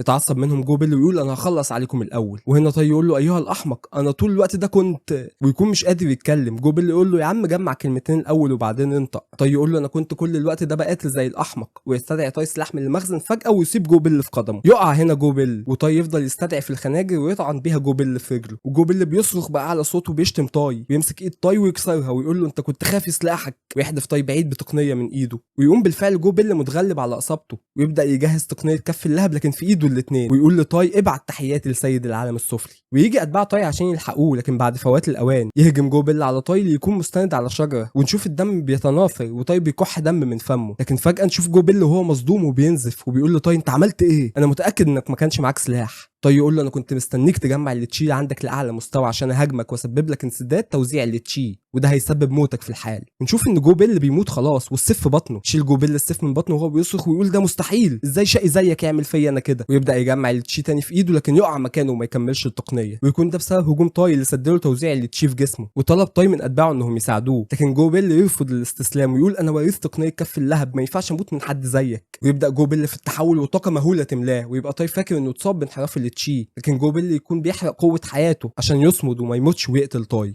ويكون شعره بقى لونه ابيض وشكله بقى قوي جدا ومخيف، ويقول تاي لنفسه انا استنفذت كل اللي تشي اللي عندي وايدي مكسوره ومستحيل اصد هجومه، انا ما قداميش حل تاني غير ده، لان عقوبه فشل المهمه دي هتبقى الموت او انحراف اللي تشي وما عنديش حاجه اخسرها. وهنا يستخدم تاي الطاقه الكامنه اللي تشي جواه اللي شافها في الاول لما جه العالم ده لكن تجنبها خوفا منها. وهنا جسم تاي يطلع منه ضوء جامد جدا ويحس ان القوه بتفيض منه، وجو بيل يكون بيهجم على تاي بالفعل بتقنيه كف اللهب وشكله مخيف جدا واقوى من قبل كده. وبطلنا يفتكر حياته السابقه لما كان صياد من مستوى اف، ونشوفه وهو في مكان تدريب ويكون قام بهجوم قوي جدا حطم بيه دميه القتال. يقول الشخص المسؤول دي اول مره اشوف في حياتي كده شخص من المستوى اف يقوم بهجوم قوي يعادل قوه صياد من المستوى دي. ويقول تاي وهو تعبان جدا انا كنت على علم انهم ادوني مستوى اقل من مستوايا، لكن يقطعوا المدرب ويقول له بس لا ده لا يمكن، صحيح ان تقنيتك قويه على صياد من مستوى اف لكن مستوى جسدك وكميه المانا مكافاه صياد من المستوى اف، بص لنفسك انت استخدمت التقنيه وبسببها انت على حافه الموت. يقول له انت محتاج تقوي جسمك والمانا بتاعتك، وانصحك لو عايز تعيش مده طويله ما تستخدمش التقنيات دي تاني باستثناء الظروف الخاصه. يقول له تاي زي ايه الخاصه دي؟ يقول له المعلم زي ما تكون هتموت مثلا وما قدامكش حل تاني، انا متاكد ان التقنيه دي ممكن تنقذ حياتك في يوم من الايام. ويرجع تاي للعبه تاني وهو بيستخدم تقنيه جديده وبيقول الطعن بالقوه القصوى، ويكون تاي وجو بيل بيهجموا على بعض في نفس الوقت، وسلاح تاي يصطدم بتقنيه جو بيل كف اللهب ويحصل انفجار قوي جدا، ومن قوه التصادم المكان كله يحاط بالجليد ومحدش شايف حاجه. ونشوف سلاح تاي وهو بيتحطم وايده محروقه ويغشى عليه، والناحيه الثانيه جو بيل واقع على قدميه، والنظام بيقول لتاي انه اكمل المهمه وهزم جو بيل وحصل على المكافاه. وجو بيل هنا يكون فقد نصفه الايمن بالكامل ومات من هجوم تاي، لكن تاي وهو بيغشى عليه يشوف راس جو بيل بتقع قدامه، ويكون اللي عمل كده تشون وعمال يبكي. ويحلم تاي بحياته السابقه وهو كان في زنزانه مع صيادين تانيين ولقوا احجار مانا وتكون غاليه جدا ويكونوا مبسوطين، ويكون اللي حصل ده مش طبيعي انهم يلاقوا كم ده في بوابه من الفئه اف، ويكونوا خلاص في نهايه الزنزانه والزعيم على الجانب التاني وهيخلصوا خلاص. ويقول قائد الصيادين ان ده مش طبيعي انهم يلاقوا كل الاحجار دي وكل اللي موجود في الزنزانه هم الجوبلينز، لكن يضغط عليه تاي وباقي الاعضاء انهم ما ينفعش ما يغتنموش الفرصه دي ويذهبوا للزعيم عشان اكيد في مكافآت اهم قدام. لكن قائدهم يقول يا جماعه بلاش طمع، كفايه اللي احنا لقيناه ونمشي، لكن كلهم يقولوا لا عاوزين نكمل. القائد ما قدرش يخليهم يمشوا ويخشوا فعلا للزعيم، لكن بعد كده نشوف وجه تاي وهو مليء بالخوف والرعب وهو شايف اصدقائه بيتم قتلهم وتقطيعهم وهو بيبكي وشايف قدامه زعيم الزنزانه بيبص له. وقائد المجموعه بيقول تاي انت لازم تهرب، لكن زعيم الزنزانه بيدوس عليه بيفعصه مكانه. لكن هنا يصحى تاي من النوم مخضوض ويكون لسه في اللعبه،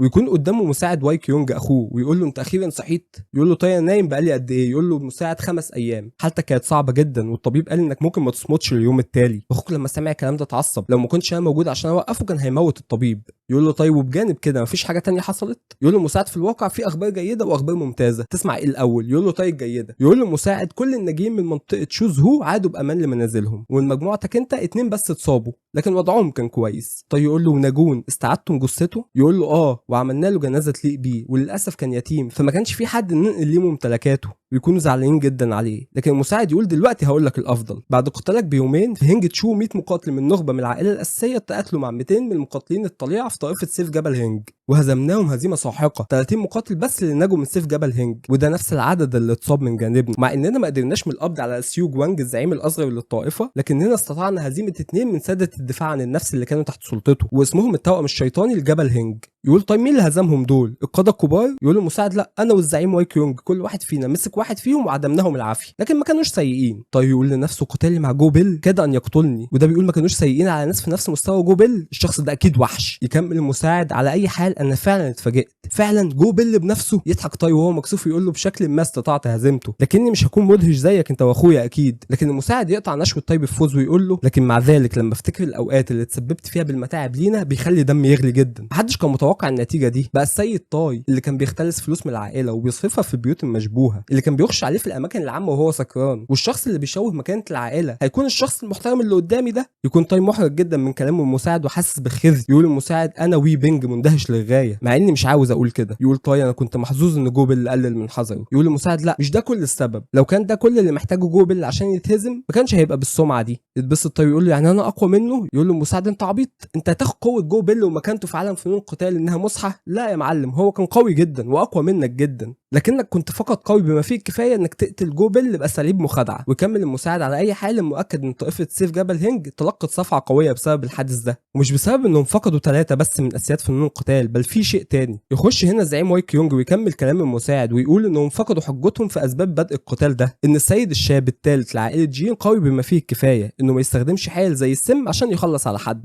ويكون بيعيط وسعيد ان طاي قام بالسلامه، ويكون بيتجه اتجاه طاي عشان يحضنه، وطاي يكون خايف جدا ويقول له ابعد عني انا مصاب. ويتنقل بينا المشهد لزعيم طائفه سيف جبل هنج وهو بيلكم شخص في وشه وبيقول له حتى لو كنت ابني هتتعاقب بسبب هزيمتنا، امشي من وشي دلوقتي. يعتذر الابن ليه ويمشي. يقول الزعيم لكل الموجودين بسبب الحرب دي فقدنا 200 من المقاتلين و2 من ساده الدفاع عن النفس، وده حصل لاننا كنا واثقين من نفسنا زياده عن اللزوم. انا عاوزكم تجندوا المزيد من الجنود باي شكل، سواء قطاع طرق او عصابات، انسوا سمعتنا، كل المهم دلوقتي هو القوه. ويكون غاضب جدا ويقول لهم قدامكم 4 ايام بعد كده هنهجم على عائله جين في تايوان. اتنقل جين في المستشفى والاطباء حواليه مصدومين وهو بيشيل الضمادات من عليه، ان طول مده عملهم اول مره يشوفوا حاجه زي دي، ان جين شفي تماما في بضعه ايام. يقول جين لنفسه ان حتى زياده المستوى لا يمنحني الشفاء التام. ويفتح جين النظام ويلاقي انه اكتسب 13 مستوى واللي تشي زاد بشكل جيد جدا، لكن نقاط السمعه ما زادتش جامد، وده حصل بسبب هزيمته لجو بيل. ويقول لنفسه يا على زمان لما كنت بخاف من قطاع الطرق، انا بقيت قوي بجد. ويبدا يعيط في مشهد اهبل جدا. ويكون حصل على تقنيه جديده الا وهي ضربه واحده، وتكون انها بتستهلك قدره التحمل والتشي عشان توجه هجوم قوي. هتتصاب بالتعب الشديد اعتمادا على قوه الهجوم، وممكن تتحكم في قدره التحمل والتشي اللي هتستهلكه. ويقول دي شبه الطعن بالقوه القصوى اللي استخدمتها، لكن دلوقتي اقدر احدد هتستهلك قد ايه من طاقتي. ويقطعوا هنا صوت اشخاص من حواليه في المدينه وهم بيتكلموا عنه وعن انجازاته، ويبداوا يسقفوا له ويحتفلوا بيه. ويبدا النظام يطلع له ان سمعته بتزيد، ويقول ده بسبب اخويا انه كان عاوز يثبت للناس ان الشائعات عني ان هزمت جو بيل كانت صح. ويقول الالعاب دي مخيفه جدا، انا بدات استمتع بحياه جين طاي كيونج في اللعبه. ويكمل جه دلوقتي الوقت اللي هسيب فيه اللعبه. ويكون وصل لمستوى ال30، لكن لسه فاضل له 500 نقطه في السمعه وانه يوصل لمستوى الدرجه الاولى. ويقول نقاط السمعه هتيجي لوحدها، لكن المشكله الدرجه الاولى، انا لازم ابحث عن شخص عنده اجابه لمشكلتي. ويخش هنا بطلنا على الزعيم واي كيونج ويقول له الزعيم طائفه المنطقه السفليه بعتت لنا ان طائفه سيف جبل هنج بتخطط لتجنيد المزيد من الجنود، وللسبب ده احنا بنخطط اننا نهاجم قواتهم الاساسيه قبل ما يعملوا كده. يقول له طيب امتى؟ الزعيم يقول له كمان يومين. طيب يبقى مرسوم على وشه ملامح الجد، لكن جواه بيقول يا دي النيله انا كان نفسي اطلع قبل ما ده يحصل. يقول له الزعيم لحسن الحظ بوابات شانشي 5 اللي العائله محافظه على العلاقه معاهم هيساعدونا، وانت هتاخد جزء من قواتهم وتحمي نهايه الجيش. وهنا يطلع النظام لطاي ويقول له ان في مهمه جديده، وان واي كيونج كلفه بمهمه حمايه نهايه الجيش، والمقاتلين اللي معاه هيتحركوا تبعا لشجاعته وعزيمته، وهيبداوا بالثناء على اسمك. وتكون المكافأة زيادة السمعة ب10 نقاط، والفشل تقليل السمعة. يقبل طاي المهمة ويقول أتمنى إني مفضلش هنا لحد الوقت ده. يسعد جدا الزعيم بمساعدة طاي، لكن طاي يقول له أنا عندي سؤال، أنا مقاتل المستوى الثاني وعاوز أوصل للمستوى الأول. يقاتله الزعيم يقول له بس أنت المستوى الأول. طاي يقول له لا تاني. الزعيم يقول له لا أول، بدون ما نقول حتى إنك قدرت تتغلب على سيد فنون قتال. يقول له طاي يا عم أنا بقول لك مستوى تاني. يقول له الزعيم مين قال لك كده؟ هنا طاي ما يكونش قادر يقول له عن النظام عشان هيقول عليه مجنون أكيد. يقول له محدش، لكن انا فعلا في الثانيه، صعب اني اوضح لكن صدقني. يقول له الزعيم حس كده الموضوع سهل، يجب عليك ان تؤمن بنفسك. يحبط هنا طيب ويقول له ايه علاقه ده ان يزيد مستواي العالمي؟ يقول له الزعيم من خلال الايمان هتعرف كل ما تفعله، لان فنون الدفاع عن النفس تبدا بالاعتقاد. يبدا جين يسرح في خياله ويقول اعتقاد؟ انا كنت معتقد ايه طول الوقت ده؟ انا طول الوقت شايف ان المستوى الثاني عشان النظام بيقول لي كده. هل ممكن النظام يكون بيكذب؟ لان وفقا لواي كيونج انا من المستوى الاول، ولو النظام ما بيكذبش فاني لسه في المستوى الثاني، ده بسبب اني معتقد كده. ويفضل يفتكر انجازاته انه قضى على عصابه وعلى مقاتل من المستوى الاول وسيد فنون قتال كمان، يبقى انا مستحيل اكون من المستوى الثاني. ويقول هنا طيب بصوت عالي انا بالفعل مقاتل من المستوى الاول. وهنا يطلع النظام ويقول لقد وصلت الى المستوى الاول من العالم الروحي، عقبال ما يطلع اليوتيوب ويقول لقد وصلت ل1000 مشترك و1000 لايك على الفيديو ده، قدها وقدود يا شباب. ما تنسوش اللايك والاشتراك بالله. وننتقل لطاي وهو ماشي وسط ناس في المدينه، ويكون ده الحل ان سمعته تزيد عشان يوصل ل 500 نقطه ويطلع من اللعبه، ويلاقي مجموعه من الجنود وهو ماشي، ويقف يقول لهم ثانيه انتم من بوابات شانشي 5 صح؟ يقول لهم شكرا انكم جيتوا تساعدونا، ويكون عاوز يمشي، يقول لهم ممكن نشرب مع بعض شاي، يحاول يخلع منهم ويقول لهم ان عنده حاجه يعملها للاسف. ونشوف اتباع جين اللي جو بيل هجم عليهم ويقولوا دي معجزه اننا لسه عايشين، وانهم ما ماتوش بعد هجوم جو بيل عليهم بكف اللهب، ويقول للاثنين احنا لازم نبقى اقوى ونعدي مستوى جو بيل ونبقى اقوى اسياد فنون قتال. وهنا يكون طاي امام الباب ويسمع كلامهم، لكنه يحس بالغرابه من كلامهم، ويقول بلاش اخش عليهم في الموقف العجيب ده، ويقول انا خلاص اطمنت عليهم مش لازم اشوفهم. وهنا سيو اخت تشون تشوفه وتقول له انت السيد المنقذ، وتشده سيو كيوت لجوه لمكان وجود جونج وتشون، ويكون سعيدين بيه جدا ويطمن عليهم. ويقول جونج انا سمعت ان في قتال تاني هيحصل، وان سيف جبل هنج بيجندوا ناس، هل كل شيء كويس؟ يتصدم طيب ويقول الكلام ده المفروض انه سر، طالما جونج اللي في المستشفى عارف يبقى كل اللي في المدينه عارفين، لو جاسوس سمع ايه اللي هيحصل؟ ويقول له جونج انا وتشون جبنا لك الامتعه اللي سبتها بعد ما قتلت جو بيل. ويكون تشون بيقول له ده العناصر اللي ما خدتهاش وانت فاقد الوعي، ويطلبوا منه انه يفتحها بعيد عن عين اي شخص مشبوه. ويفتح طاي الامتعه فعلا، واللي يلاقيه جوه يكون صادم، يلاقي لفافه لتعلم تقنيه كف اللهب وحبه شعله اللهب، ويكون عند استهلاكها هيحصل على 30 عام من التشي، وسيف مجهول، ويكون نصل حاد جدا من فولاذ صلب مثقل ل 10000 سنه، ويكون عشان يستعمله لازم يستوفي خيط خاص مش معلوم. ويقول لنفسه اللعبه بقى جايه تديني دلوقتي كل ده عشان العب اكتر مكمل الاول، ويقول مش هقع في الفخ ده، لكن يبص كده للحاجات ويقول دي جيده جدا، ويفضل يتخيل بقى يستخدمهم ازاي وقد ايه هيبقى قوي، لكن يقول لا سلامتي هي الاولويه، لازم ما انساش ده وهستخدمهم بحذر جدا. ونروح لزعيم الشيوخ والشخص الملثم وهو بيقول له كل حاجه تحت السيطره. يقول له زعيم الشيوخ بالتاكيد انا جهزت كل قواتي. يقول الشخص الملثم خد بالك لو واي كيونج عرف خطتنا الموضوع هيكون صعب جدا. ويقول زعيم الشيوخ لنفسه اليوم اللي هتتصادم فيه قوه العائلتين من مقاطعه شانشي كل حاجه هتنتهي وهتبدا حقبه جديده، وهكون سيد عائله جين في تايوان، وهعيد توحيد مقاطعه شانشي كلها وهحكمها. ونشوف بطلنا وهو بيتحقق من النظام وبيكون سمعته وصلت 475 نقطه، والنظام بيقول له كل اللي في عائله جين سمع عن الشائعات عنك. وبطلنا يكون متضايق لان كده باقي النقاط مش هيتمكن من تجميعهم وكده هيخش الحرب. ويكون بطلنا واقف امام مجموعه من الجنود وبتدق الطبول، ويطلع واي كيونج عشان يقول خطبه، ويكون الجميع في حاله صمت تام مستنيين كلمته، ويبدا كلامه اعدائنا يفوقون في عدد الجنود واسياد فنون القتال، ومع ذلك هم ما يختلفوش عن الذئاب مع العديد من الرؤساء، وتتكون قوتهم المرتزقه والعصابات الجياع للذهب واللصوص. هؤلاء الاوغاد ليس لديهم كرامه ولا شرف، انا ما اضمن لكمش انكم هتعودوا احياء، القتال هيكون جحيمي وهنضع حياتنا على المحك، ومع ذلك بالتاكيد هنكون المنتصرين المستحقين بالبقاء على قيد الحياه، عليهم وضع كل ما لديهم على المحك. يصرخ الجنود هنا ويتحمسوا بعد كلام الزعيم.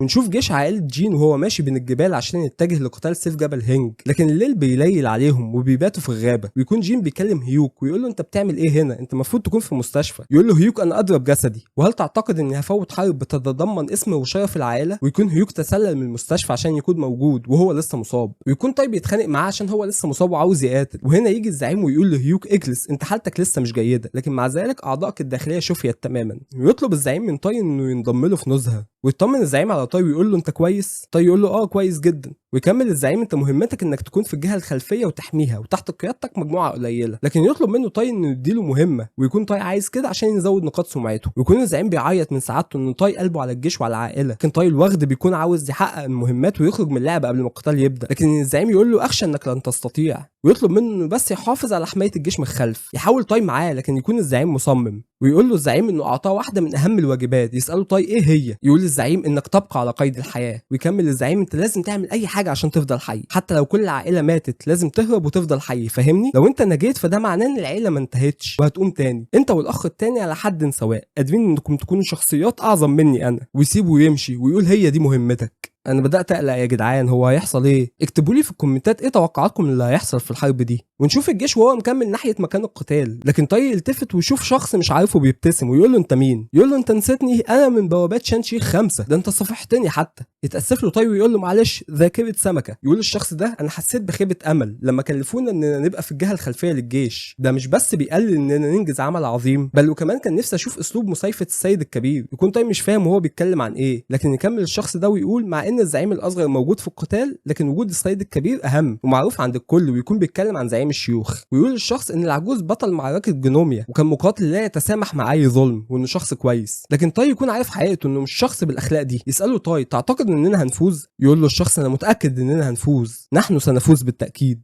وهو على وشه ابتسامه سمجه وانا مش مرتاح له والله العظيم. يجي هيوك من خلف تاي ويقول له مين ده؟ يقول له تاي مجرد شخص متفائل جدا بكل شيء. ويجتمع واي كيونج بجميع القاده، وكان متوقع ان بسبب تضاؤل الامدادات الغذائيه للاعداء ووضع قواتنا في المكان ده، مدخل الوادي ده ضيق جدا وليه حواف شديده الانحراف، لذلك ده مكان جيد لعمل كمين ومساعده الطائفه السفليه. اتمكنا الوضع 100 قناص على الحافه مسبقا، وفي 300 مقاتل من عائله جين و150 متعاونين اتجهوا للمضيق. يقول تاي لنفسه دي كانت اخر مره اشوفه فيها وما ودعتوش بشكل مناسب، ويكون قلقان جدا. ويجي اتباع جين من خلفه ويقولوا هو ما نامش كل ده، ويكلموه يلاقوه تعبان جدا ووشه شاحب. ويكون تاي وصل ل 497 نقطه من 500 بتاعت السمعه، وعمال يقول هذهب للمنزل، استطيع العوده للمنزل. ويقول له يا عيني ده اتجنن وبقى يكلم نفسه. ويكون جنبه العناصر اللي خدها لما قتل جو بيل، ويساله هيوك عنها ويقول له ايه دي؟ يقول له الحبه دي لو كلتها ممكن تحرقك، عاوز تدوق؟ يقول له لا يا معلم اشبع انت بيها، انا هبقى اقوى بالشكل المناسب ليا. وهو بيضحك يقول له طيب انا بتكلم بجد، انا ما بقتش محتاج الحاجات دي. يقول له طبعا، ما انت تنين شانشين نائم يا اخويا. ويقول له احنا حمقى ان احنا قلقنا عليك، ويسيبوه يمشوا. يقول طيب لنفسه انا في العادي كنت هصفعه، لكن انا مش هعمل كده، ومبسوط لان دي اخر مره اكون فيها قائده. فجاه يجي صوت من الخلف بيقول اعتقد ان الحرب بدات، هل نبدا بالقتال؟ يلتفت طاي عشان يشوف مين ده، ويطلع زي ما توقعت حسبي الله ونعم الوكيل فيه، الواد السمج من البوابات الخمسه، لكن هنا لابس زي اسود بيقول هل نبدا احنا كمان؟ ويكونوا ملتفين حوالين طاي والثلاث جنود، ويقولوا الجنود انت بتقول ايه؟ وطاي يقول لنفسه ده ما كانش الزي بتاعهم لما شفتهم. يقول هيوك هنا اسمع يا حامي البوابه الثالثه، انت مخطئ، مهمتنا هي البقاء هنا مع السيد طاي عشان نحمي الجهه الخلفيه للجيش. ويكون طاي عنده احساس سيء تجاه الموضوع ده، يقول الحامي للبوابه الثالثه بجد واضح اني خدت مهمه مختلفه عنكم. يقول طاي وهو بيزق هيوك وبيتقدم فهمني كده ازاي ده، ويبصوا لبعض جدا ويبتسم طاي ويمسك بسلاحه. يقول له الشخص ده حواسك حاده بالفعل، بما ان ده الحال اعتقد اني ما عنديش حل غير اني اقول لكم اللي قاله لي الشخص اني اعمله، اني اقتلكم جميعا واجتمع مع القوه الرئيسيه ويكون شكله مخيف وطاي واتباعه مصدومين. وهنا يستعد الجميع للقتال، لكن طاي هيعمل ايه؟ هو معاه 3 جنود بس امام كتيبه كامله، واضح انهم اقوياء. يزعق فيهم هيوكو يقول لهم انتوا ازاي تخونوا العائله؟ انتوا هتموتوا هنا. يرد عليه الشخص المزعج خيانه وموت، انت مخطئ، اولا انا ما خنتش حد، والاكيد اني مش هموت هنا على ايد امثالكم. يبدا هيوكو يتعصب ويكون بيتقدم، لكن طاي يطلب منه العوده للخلف ويتقدم هو. يقول احد جنود طاي انت ليه واخدهم على محمل الجد؟ هم ضعفاء من المستوى الثاني. يقول طاي لا مش ضعفاء خالص. ويكون طاي شاف مستواهم من خلال النظام، قائدهم يكون من مستوى 40 وباقي الجنود فوق المستوى 30. السلام عليكم ورحمه الله وبركاته، ازيكم يا اصحابي؟ كل سنه وانتم طيبين، وان شاء الله تكونوا اتبسطتوا في العيد. فيديو اليوم هيكون الجزء السادس من ملخص حكايه طاي. اتمنى انكم تدعموني باللايك والاشتراك وتسيبوا تعليق، ما تنسوش يا شباب الكلام ده بيدعمني جامد. ويكون الجزء اللي فات انتهى قبل ما يبدا القتال ما بين طاي وما بين الجنود الخاينين من بوابه شانشي الثالثه، ويطلع النظام لبطلنا ويقول له ان في مهمه جديده، وهي انه يقتل الجنود الخونه. ونشوف مقاتلين الكتيبه وهما بيهجموا على طاي، لكن طاي بيتصدى هجماتهم بسلاح، وبيضحك الزعيم وبيقول هتفضل تتصدى لحد امتى؟ لكن طاي بيتفادى كل هجماتهم بدون عناء، وبيهاجم عليهم لما تتاح ليه الفرصه، وبيتمكن بالفعل بقتل العديد منهم وسط صدمه زعيمهم. واللي يكون مش فاهمه قائدهم ان ازاي طاي بيطلع كل الاسلحه دي، هو طبعا ما عندوش علم بالنظام والمخزن بتاعه. ويبص الناحيه الثانيه يلاقي الثلاث جنود التابعين لطاي صامدين لحد دلوقتي وواخدين تشكيل دفاعي محدش عارف يخترقه، ويقول انا قلت دول هيبقوا لقمه سائغه، ازاي صامدين لحد دلوقتي؟ وهنا يحصل انفجار قوي جدا، يبص قائد البوابه الثالثه يلاقي جنوده كلهم مقتولين، والمحظوظ منهم يكون مصاب، وطاي يكون استخدم تقنيته الجديده ضربه واحده. ويقول هنا القائد المعلومات اللي عندي كانت غلط تماما، جين تاي كيونج مش عيل محظوظ ولا ضعيف، ده سيد فنون القتال، انا لازم اهرب من هنا قبل ما حد يلاحظني. لكن طاي وقفه ويقول له استنى عندك لو عاوز تعيش، ويوجه سلاحه ناحيته ويقول له انت لو كنت مطيع وجاوبت على كل اسئلتي اتاكد اني اقتلك بدون الم. يبقى خايف جدا قائد البوابه الثالثه ويقف مكانه، وصاحبنا يضرب القائد بخلف السلاح في بطنه، والقائد يقع ويكون بيتألم بعد ما كان بيحاول يهرب. طاي يقول له قلت لك اثبت مكانك. قائد يقول له ايا كان اللي هتقوله مش منطقي، ايه ما هربش عشان تموتني الموته مش مؤلمه دي، ما كده كده هموت. يقول له طيب ايه تحب اطعنك حتى الموت؟ قائد يقول له لا لا لا انت عندك حق،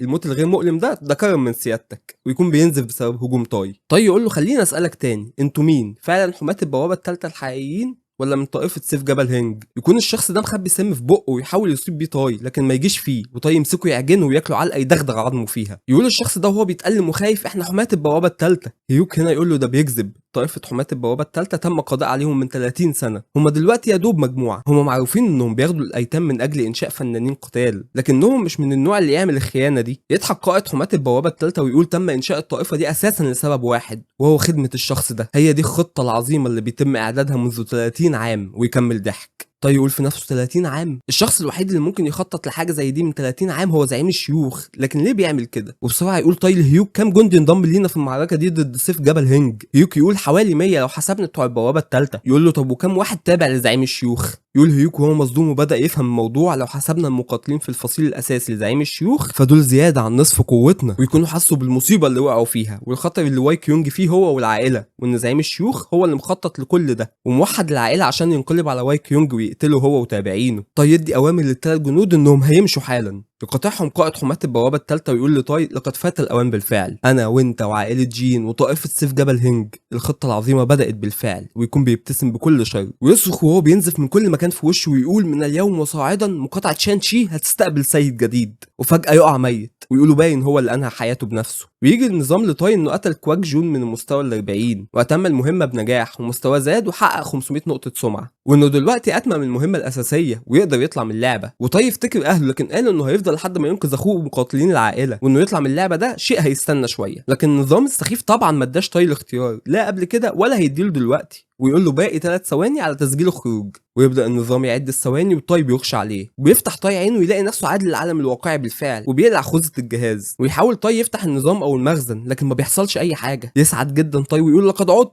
ويقول عدى قد ايه من الوقت، حاسس انه عدى مده طويله جدا من اخر مره كنت فيها هنا. ويبص جنبه ويلاقي صاحبه لسه نايم مكانه ويفتكر ان كل ده حصل له اساسا بسبب ان صاحبه كان عمال يشخر بصوت عالي وهو ما كانش بينام بسببه. ويصفعه هنا طاي يصحى مخدود جين وو وهو بيكح ويفضل يصفع فيه ويقول له انا هخلص حق منك اقلام. يصحى صاحبه ويكون طاي حكى له كل حاجه ويقول له انت فقدت عقلك. يكمل وهو بيحط تلج على رقبته مكان صفع طاي. خلينا نعيد كلامك، انت بتقول انك بقالك 30 يوم في الواقع الافتراضي ده، لكن الحقيقه انه عدت 3 ساعات بس، وبعدين الكبسوله دي انت لقيتها في الزباله اساسا. ايه احتمال انها تطلع بتنقلك للعالم المجنون ده؟ انا شايف انك تبقى كاتب طالما انت عندك الخيال المجنون ده. ويكون مش مصدقه طبعا. يتعصب طاي ويقول له طب بص جرب انت وقول لي هتشوف ايه. ما يكونش جين وو لسه مصدق ويقول له ماشي يا عم خليني معاك للنهايه. ويقفل عليه طاي ويقول انا هطلعه بعد 10 دقايق، ده يساوي 10 ايام في اللعبه. ويقول اكيد هيطلع مذهول ومش فاهم حصل ايه. لكن قبل ما المده تخلص يطلع صاحبه من الكبسوله وطاي يقطع الخلف من الخضه. يقول له انت ازاي طلعت بنفسك؟ يطلع في النهايه طاي غبي ما كانش حاطط فيشه الجهاز. يسيبه هنا صاحبه ويمشي ويقول له لما الشمس تطلع اكشف على نفسك في مستشفى المجانين. يقعد طاي يفتكر كل حاجه حصلت ويقول هو ده كان حلم ولا انا اتجننت فعلا؟ يقول لا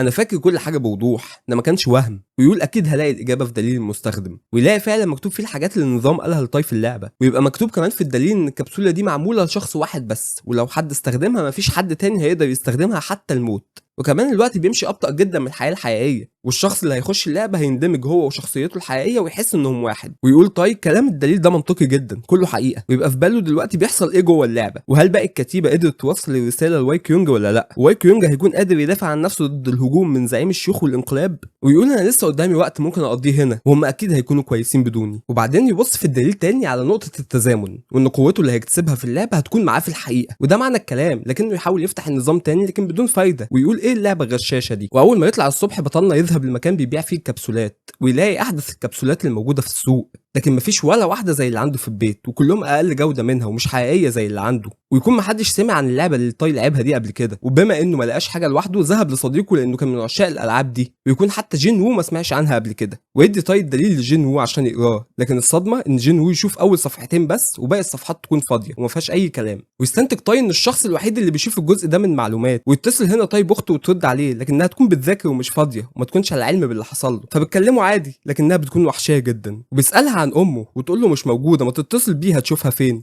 ويقول انا لو سمعت صوت امي متاكد اني مش هقدر امسك دموعي. ويقول اللي حصل ده حلم ومع الوقت هنساه ولازم اعيش حياتي الحقيقيه لان عندي مسؤوليات. ويجي الصبح ونشوف طاي وهو متجه لعمله ونلاقي انه تخلص من الكبسوله اللي بتدخله عالم اللعبه. لكن صاحبه يشوفه وهو ماشي ويقول مفيش مشكله اني ابحث تاني في موضوع اللعبه ده. ونشوف طاي وهو في مبنى الصيادين عشان يلاقي شغل بعد ما صاحب النقابه طرده منها قبل ما يخش اللعبه. ويكونوا عمالين يندهوا على صيادين من المستوى اي، ويكون بطلنا بيحسدهم عشان بيلاقوا عمل اسرع منه، ويكون كل اللي في المكان من المستوى اي. واخيرا يتنده عليه بعد وقت طويل. يجي شخص يقول له انت السيد طاي، يديله عقد ويقول له انا من نقابه السلام، اقرا العقد ده ووقع عليه. ونشوف طاي وهو بيتنقل لمكان تاني ومعاه صيادين تانيين وبيسلموا على بعض وبيكونوا ودودين معاه، ويكونوا كلهم من المستوى اي وهو الوحيد اللي من المستوى اف. وبطلنا بيقول انه مش من مستواهم. ويكون اللي دخله النقابه ووصى عليه هو شخص يعرفه قبل كده قابله في مكان الصيادين، ويكون بسببه قائد النقابه هيديله نسبه سخيه من البوابات، وكل اللي هيعمله انه هيكون شيال. ويشكر طاي الشخص ده على مساعدته واهتمامه. وهنا يكونوا وصلوا للبوابه، ويكون في البوابات ما يقدروش يستخدموا اي حاجه مش مدعومه بالمانا لانها هتتلف عشان كده بيستخدموا الادوات المصنوعه من احجار المانا، وده سبب قيمتها العاليه. ويكون معدات طاي قديمه قوي، وزملائه بيقولوا له حتى لو بتحوش الاموال مش كده، ده كده زياده عن اللزوم، انت بخيل قوي، انت بتضحي بحياتك عشان مبلغ قليل من المال. لكنهم بيقولوا له انت كده كده في موضع امن بسبب مهمتك، نتمنى ان ما يحصلكش حاجه. ويفتكر طاي كلام وايك يونج من اللعبه وهو بيقول له دايما خلي بالك من نفسك. ويستعدوا عشان يخشوا البوابه، لكن قبل ما يخشوا يقول طاي لصاحبه هم فين باقي الاعضاء، يقول له هو انا ما قلتلكش النقابه دي جديده وما فيهاش الا الزعيم وثلاثه مننا بس. وينصدم طاي ان هم هيخشوا بوابه من مستوى اي بالعدد القليل ده من الصيادين، لكن يطمنوا صاحبه ويقول له ما تقلقش الزعيم ده صياد من المستوى سي.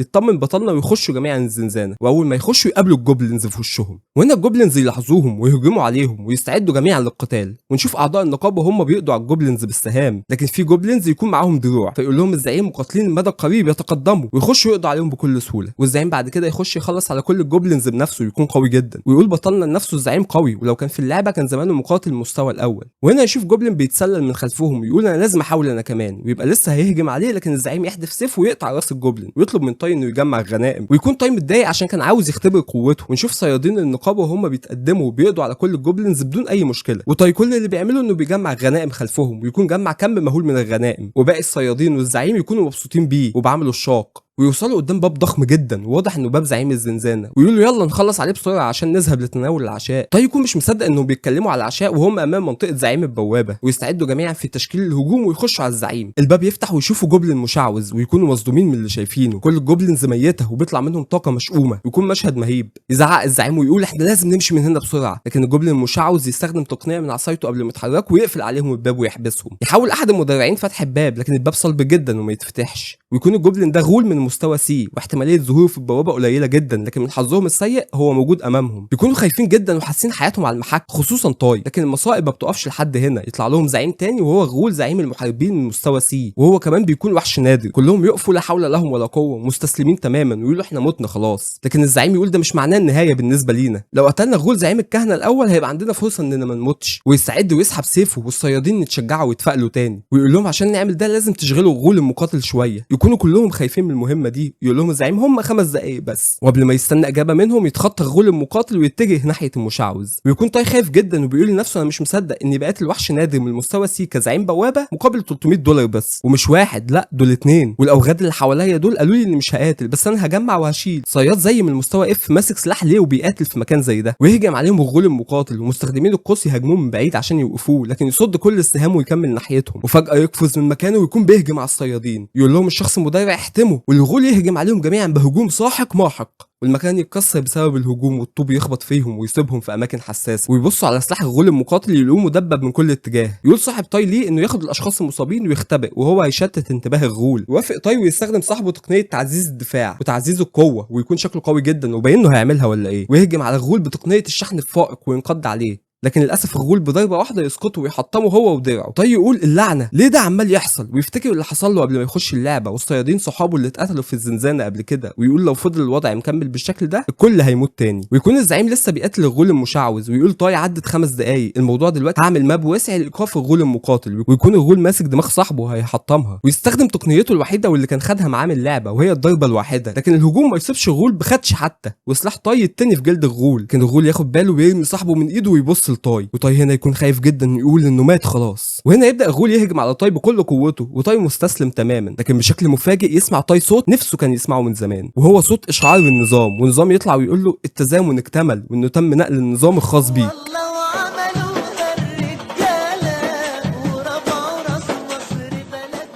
في اللحظة دي طاي يكتسب الثقة تاني، ويقف ويمسك سلاحه ويتصدى لهجوم الغول القوي، وطاقة اللي تشي تتفعل جوه جسمه ويفيض بالقوة، والغول يهجم على طاي تاني، لكن انتهى الموضوع. طاي دلوقتي بقى مقاتل من المستوى الأول زي عالم اللعبة، ويكون شكله مهيب والتشي بيملى جسده كله. يستخدم بطلنا تقنية تحسن للتشي، ويشوف مستوى الوحش ويكون 45. يتحمس بطلنا جدا للقتال، والوحش يهجم عليه، لكن بطلنا يتفادى كل هجماته بسهولة. يتعصب جدا الوحش ويهجم بكل قوته، والهجوم يكون ساحق يحطم المكان، لكن طاي يتفادى الهجوم والوحش يكون ثابت مكانه. يستخدم ويستخدم بطلنا هجوم التنين الوحشي ويقطع ايد الوحش. بعد كده يستخدم تقنيه زوبعه افعى القتال ويصيب الوحش في بطنه اصابه شديده، ويفضل ظاهر يستخدم تقنياته كلها اللي اتعلمها في عالم اللعب على الوحش، والوحش بيتقطع ومش قادر يتصدى للهجمات ولا يعمل اي حاجه. وفي النهايه الوحش يصطدم بالحيطه ويكون بيتألم وظاهر ينهي معاناته ويقتله بهجوم ضعيف جدا، ويقول انا مش مضطر استخدم تقنيه الهجمه الواحده عليك. يطلع النظام تاني لتاي ويقول له انه قتل وحش ومستواه زاد، ويكون ده بقى الصوت المفضل عند تاي من ساعه ما عاد لعالم الحقيقه. هنا يقطع زعيم النقابه وينده عليه ويكون قضى على الغول المشعوذ، وبيكون مندهش جدا من اللي عمله تاي وانه قضى على الوحش، ويساله ايه هي هويتك الحقيقيه. ويكون موضوع الزعيمين ده بقى شائع جدا عند مسؤولين البوابات، وان ازاي زعيمين بالقوه دي يظهروا مع بعض جوه بوابه من مستوى اي. وبفضل تاي والزعيم اتصاب بس بعض الصيادين لكن مفيش حد مات، ويكون في قانون يلزم المسؤولين على البوابات بتعويض الاشخاص في الحاله دي. وتاي يكون سعيد جدا انه خد مكافآت ضخمه وتعويض، ويكون تاي ماشي من المكان خلاص ويحاول يفتح النظام ويطلع فعلا. لكن في بعض الاختلافات زي السمعه والالقاب اللي حصل عليها في عالم اللعبه، وانه ما بقاش عنده لقب ابن النبيل والمقاتل العبيط والعبط اللي كان بيحصل ده. ويفتح قائمه المهام ويتصدم هنا ان مهمه الخائن بتاعه اللعبه لسه موجوده، وهي دي المهمه الاساسيه. يقول لنفسه هو النظام عاوزني اعود لعالم اللعبه تاني؟ ويقول طالما النظام مكمل معايا لهنا في العالم الحقيقي ممكن ده معناه ان عالم اللعبه ده مش لعبه. هنا يطلع الزعيم من جنبه ويخض تاي ويفزعه، يركب جنبه ويقول له تاي عملت ايه مع المحققين؟ يقول له الزعيم قلت لهم اي حاجه ومشيتهم.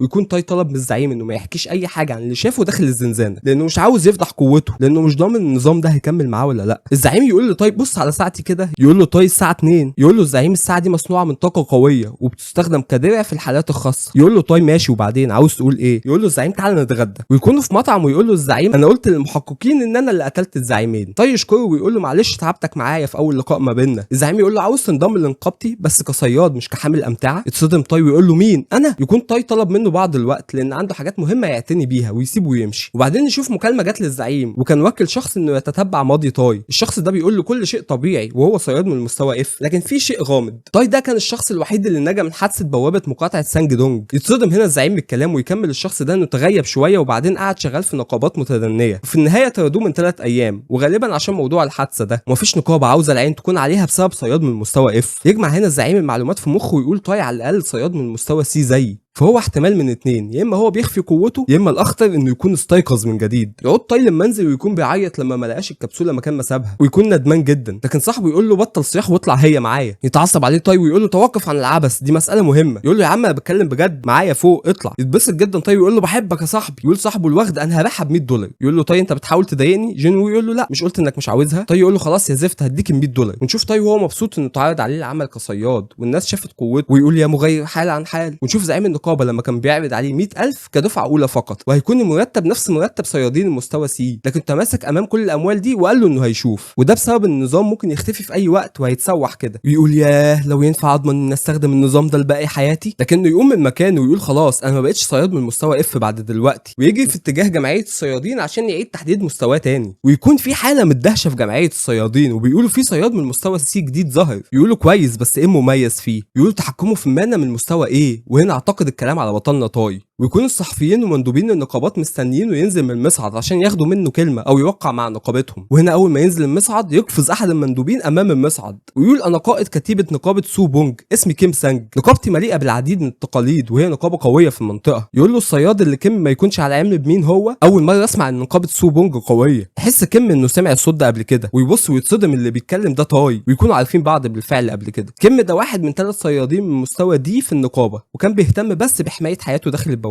كان بيضحي بالضعفاء وبيضايقهم، وكان اكتر واحد بيضايق وبيكره تاي، كان منافق وندل وهو السبب ان سيد النقابه يطرده. يقول تاي انت هنا بتعمل ايه؟ يقول له كيم هو انت الشخص اللي، يقول له تاي انا مش فاضيلك والدنيا هنا زحمه انا ماشي. ويكون العديد من وكلاء النقابات عاوزين يضموه ويسيبهم تاي جميعا ويتجاهلهم وهو سعيد بمستواه الجديد والاهتمام اللي كسبه من الناس بسببه. ويقول تاي لما مشي مش طبيعي ان النقابات تلتفت حوالين صياد من المستوى سي بالشكل ده، لكن واضح اني حاله خاصه. ويقول استنوا عليا كمان لما اقوي نفسي زياده، طول ما النظام موجود فانا هتقدم. هنا يجي كيم تاني لتاي وينده عليه ويقول له انا اخطات قبل كده من فضلك سامحني وانا هتحمل كل المسؤوليه، ويفضل يحاول يقنعه انه يضم لنقابته. ويقول تاي لنفسه وهو بيوقف تاكسي لو سمع قائد النقابه ان الشخص اللي كان كيم ده سبب في طرده وقال انه من المستوى اف هو فعلا من المستوى سي، فده هيسبب مشاكل لكيم ويكون مبسوط جدا وناوي يأذيه. ويقول تاي لكيم لو عاوز تجندني في نقابتك قول للزعيم ان في شخص مش عاوز اشوفه في النقابه، ولو مشاه من النقابه ممكن افكر في الموضوع، والشخص ده هو انت يا كيم. هنا كيم ما يتملكش اعصابه ويغضب جدا من تقليل تاي منه ويهجم عليه، لكن مصيره معلوم. طاي علمه الادب ويتجه طاي لنقابه السلام. ونشوف طاي والزعيم داخل بوابه جديده، وطاي يكون لابس درع شكله جامد جدا بدل التعبان اللي كان لابسه في البوابه اللي فاتت، لكن طاي يكون خايف ويقول في النهايه انتهى بيا المطاف في المكان ده. ونشوف طاي قبل ما يخش البوابه وهو كان قبل عرض نقابه السلام، وبالفلوس كان طاي عمل كل حاجه نفسه فيها. كان قبل بسبب ان الزعيم طلب منه انه يكون عضو مؤقت فقط وياخد زي صيادين المستوى بي، ويكون مده العقد اسبوع واحد حسب طلب طاي. كان بيتامل التشي بسبب انه كان جواه كميه من التشي الفاسد، ويلاحظ ان كميه التشي اللي بيجمعها في العالم الحقيقي اقل جدا من عالم اللعبه، وبيعتقد ان ده بسبب التلوث البيئي اللي في العالم. ونرجع تاني للوقت الحالي وهم داخلين بوابه من المستوى دي، وتكون مساحتها ضخمه مع ان مستواها منخفض، ويكون مع الزعيم خريطه للبوابه ويقول لطاي ما تقلقش مش هنتوه، ويكون الزعيم اشترى البوابه بالكامل، وده الشيء اللي يصدم طاي لان البوابات ملكيه عامه وهي منجم لا نهائي لاحجار المانا، وثمنها هيكون غالي جدا محدش يقدر عليه. ويقول الزعيم ان الوحوش اللي في البوابه دي سحالي مستنقعات، وهي قبيله وبتتقسم لقوه اقل. قوه الاعداء هتكون تصاعديه، كل ما نتعمق زياده هيكونوا اقوى. بيكونوا في تجمعات عددهم 20 وحش، فيلا نخلص عليهم بسرعه عشان نتقدم. ويكون طاي شايف ان الزعيم تشوي بيقلل من مستوى الوحوش لان البوابه من المستوى دي، لكن هم 2 فقط، والسحالي مش وحوش ضعيفه ابدا. ونعرف انهم لما كانوا قاعدين مع بعض تشوي قال لطاي انهم هيخشوا الزنزانه هم الاثنين بس. طاي ما عجبهوش الكلام وكان عاوز يخلع. هنا تشوي قال له انا متفهم خوفك، لكن عاوز اقول لك على حاجه، انا الصياد تم ايقاظ قوتي من جديد انا كمان. يقول له طاي انا اعتقدت انك من مستوى سي. يقول له تشوي ده كان مستواي القديم، دلوقتي انا في مستوى تاني خالص. ويتوقع طاي انه من مستوى بي او اعلى، ويكون طاي معاه في البوابه ومستني يشوف قوه تشوي الجديده. تشوي هنا يقول له نسيت اقول لك السحالي دايما بتستخدم الرمح كسلاح ليها، في اللحظه دي يتحدف رمح بجانب طاي. يقول له تشوي عشان كده بقول لك خلي بالك. بعد ايه يا اخويا، ما من الاول الواد كان هيموت مننا. ونشوف عدد مهول من السحالي من المستوى ال 40 بيحيطوا بطاي وتشوي، كل السحالي تحدف اسلحتها على طاي، لكن طاي يتصدى لكل الهجمات، وتبدا السحالي تهجم بنفسها وبتتجه ناحيتهم، وتكون السحالي بتهاجم طاي بس وسايبه تشوي. ويقول له طاي هو في ايه، هم ليه سايبينك وبيهاجموني انا؟ يقول له تشوي ده بسبب معداتك. نكتشف هنا ان تشوي كان مدي طاي سلاح اسمه ذابح السحالي ومجموعه من الملابس مصنوعه من جلد السحالي، ويكون ده السبب انهم بيستهدفوا طاي بس لانهم غضبانين انه لابس من جلودهم. ويكون متعصب جدا من تشوي انه سلموا تسليم اهالي للسحالي وانه بيستخدموا قطاع. يقول له تشوي اولا انت اللي اخترت المعدات دي بنفسك، ثانيا ايا كان انا ناوي ما اخطيش خطوه واحده في البوابه دي، فما تفهمنيش غلط. يفهم طاي انه جايبه هنا يقاتل لوحده وانه مش هيتدخل. يساله طاي وهو بيتصدى لجميع هجمات السحالي طب ايه السبب؟ يكون تشوي قاعد فوق جذع ويقول له قاتل انت بس، ويكون بيشجعه وبيبتسم. وبيكون طاي متغاظ منه جدا وبيقول عليه مريض نفسي. يزهق طاي من هجمات السحالي ويتعصب عليهم ويجهز نفسه للهجوم، ويجيب له النظام انه بسبب معداته ضربات طاي بتكون اقوى جدا. ونشوف طاي بعد ما قضى على كامل مجموعه من السحالي ومستواه زاد لكن بيكون متعب جدا، وينزل تشوي من مكانه وطاي يكون لسه بيزعق فيه، فينحني تشوي ليه ويتاسف له ويقول له انا بس كنت عاوز اتاكد من قوتك واشوف الى اي مدى ممكن اخدك معايا، لكن ما توقعتش انك حتى مش هتخدش خدش واحد. طاي يتكسف هنا ويبتسم ويقول له ماشي خلاص، بس بعد كده بقى قول لي قبل ما نخش كان هيحصل ايه لو ما كنتش قوي جدا زي ما انا. وطاي يقول له بس قول لي ايه رايك بجد. تشوي يقول له مش متاكد، وعشان كده ويفتح انبوبه من ايده ويطلع منها غاز، ويكون طاي مش عارف ايه ده، وتكون دي رائحه اناث السحالي عشان يجذب كل السحالي ناحيه طاي ويشوف قوته زياده. هنا طاي يكون هيفقد اعصابه، لكن يسمع صوت المئات من السحالي متجهه ناحيته، ويبص لتشوي ويكون عاوز يقتله، لكن السحالي تخليه منتبه بس ناحيتهم بسبب عددهم. ويقول تشوي تعتقد انك ممكن تتولى امرهم لوحدك؟ يقول له طاي طب لو قلت لا هتساعدني؟ شوف عدد مهول من السحالي متجهه ناحيه طاي، ويكون لوحده يا عيني. ويكون يا ريت الموضوع وقف على كده، بل في سحليه ضخمه وواضح انها زعيمه السحالي متجهه ناحيه طاي. يطلع النظام ويقول له زعيم السحالي ظاهر مستواه 52. يقول له تشوي لطاي قبل ما السحالي توصل انت ممكن تنسحب في اي وقت، لكن طاي يقول له مفيش داعي للانسحاب. ويفتح النظام ويحط 30 نقطه في القوه والتحمل و40 نقطه في الخفه، وقوه تملى جسمه كله، ويكون وحشه الاحساس ده، وتكون مئات الوحوش متجهه ناحيته، ويكون واقف قدامهم بكل شموخ وثقه، ويستخدم تقنيته الاقوى الهجوم الواحد، ويطلع من سلاحه شعاع يخترق كل السحالي. ونشوف اعضاء السحالي بتطير في كل مكان وقضى عليهم جميعا بهجوم واحد. ويتصدم تشوي ويقول لنفسه ازاي صياد من مستوى سي يعمل كده، كل ده بهجوم واحد؟ يقول تشوي انا جبته هنا عشان اشوف قوته، واضح اني لازم اخده البوابه من مستوى سي. لكن يفكر كده ويقول ايعقل انه اقوى مني انا شخصيا؟ لكن طاي يكون ولا على باله وبيعيط على جلد السحليه اللي قطعه بسبب هجومه، وبيكون بيعيط عشان ثمنه غالي. ويطلعوا من البوابه ونشوف خادم تشوي وهو بيسلم طاي الراتب الاسبوعي، وتكون الشنطه تقيله بسبب كميه الاموال اللي فيها، ويودعوا تشوي والخادم. يفتح طاي الشنطه ويتصدم من الفلوس المهوله اللي جواها، هما كانوا متفقين على 30,000 لكن يلاقي جواها 27 مليون، وتكون دي مكافاه من تشوي بسبب تخليصه للبوابه. ونشوف طاي وهو بيزور عائلته في منزلهم وامه ترحب بيه، ويكونوا مذهولين بمستواه الجديد والفلوس اللي معاه، واخته تستغله وتخليه يعمل معاها شوبينج وياكلها هي وامه في مطعم باهظ، لكنهم يكونوا سعداء جدا مع بعض، وده كان اهم حاجه عند طاي. ونشوف طاي وهو بيصحى من النوم بعد ما اخته صحته وبتقول له انت كنت بتحلم بكابوس، كنت عمال تصرخ وانت نايم. لكن طاي ما يكونش فاكر هو حلم بايه، لكن يكون مصدع ودايخ، وبيقول لنفسه دايما لما نام النظام بيعمل لضبط حال الجسدي، لكن دي اول مره اواجه حاجه زي كده. وتقول له اخته ما ترهقش نفسك ولو في اي حاجه تحكيها انا هسمعك. يقول لها ما تقلقيش انا كويس، تقول له ماشي. لكن وهي ماشيه تقول له بالمناسبه مين هو جين تاي هيونج؟ يتصدم تاي انها تعرف الاسم ده. وهنا ينتهي الجزء السادس من حكايه تاي، وغالبا انا هكمل في الحكايه دي شويه قدام لانها عليها اعلى تفاعل، فاتمنى منكم انكم تزودوا التفاعل وتدعموني باللايك والاشتراك، وما تنسوش تصلوا على النبي. سلام عليكم.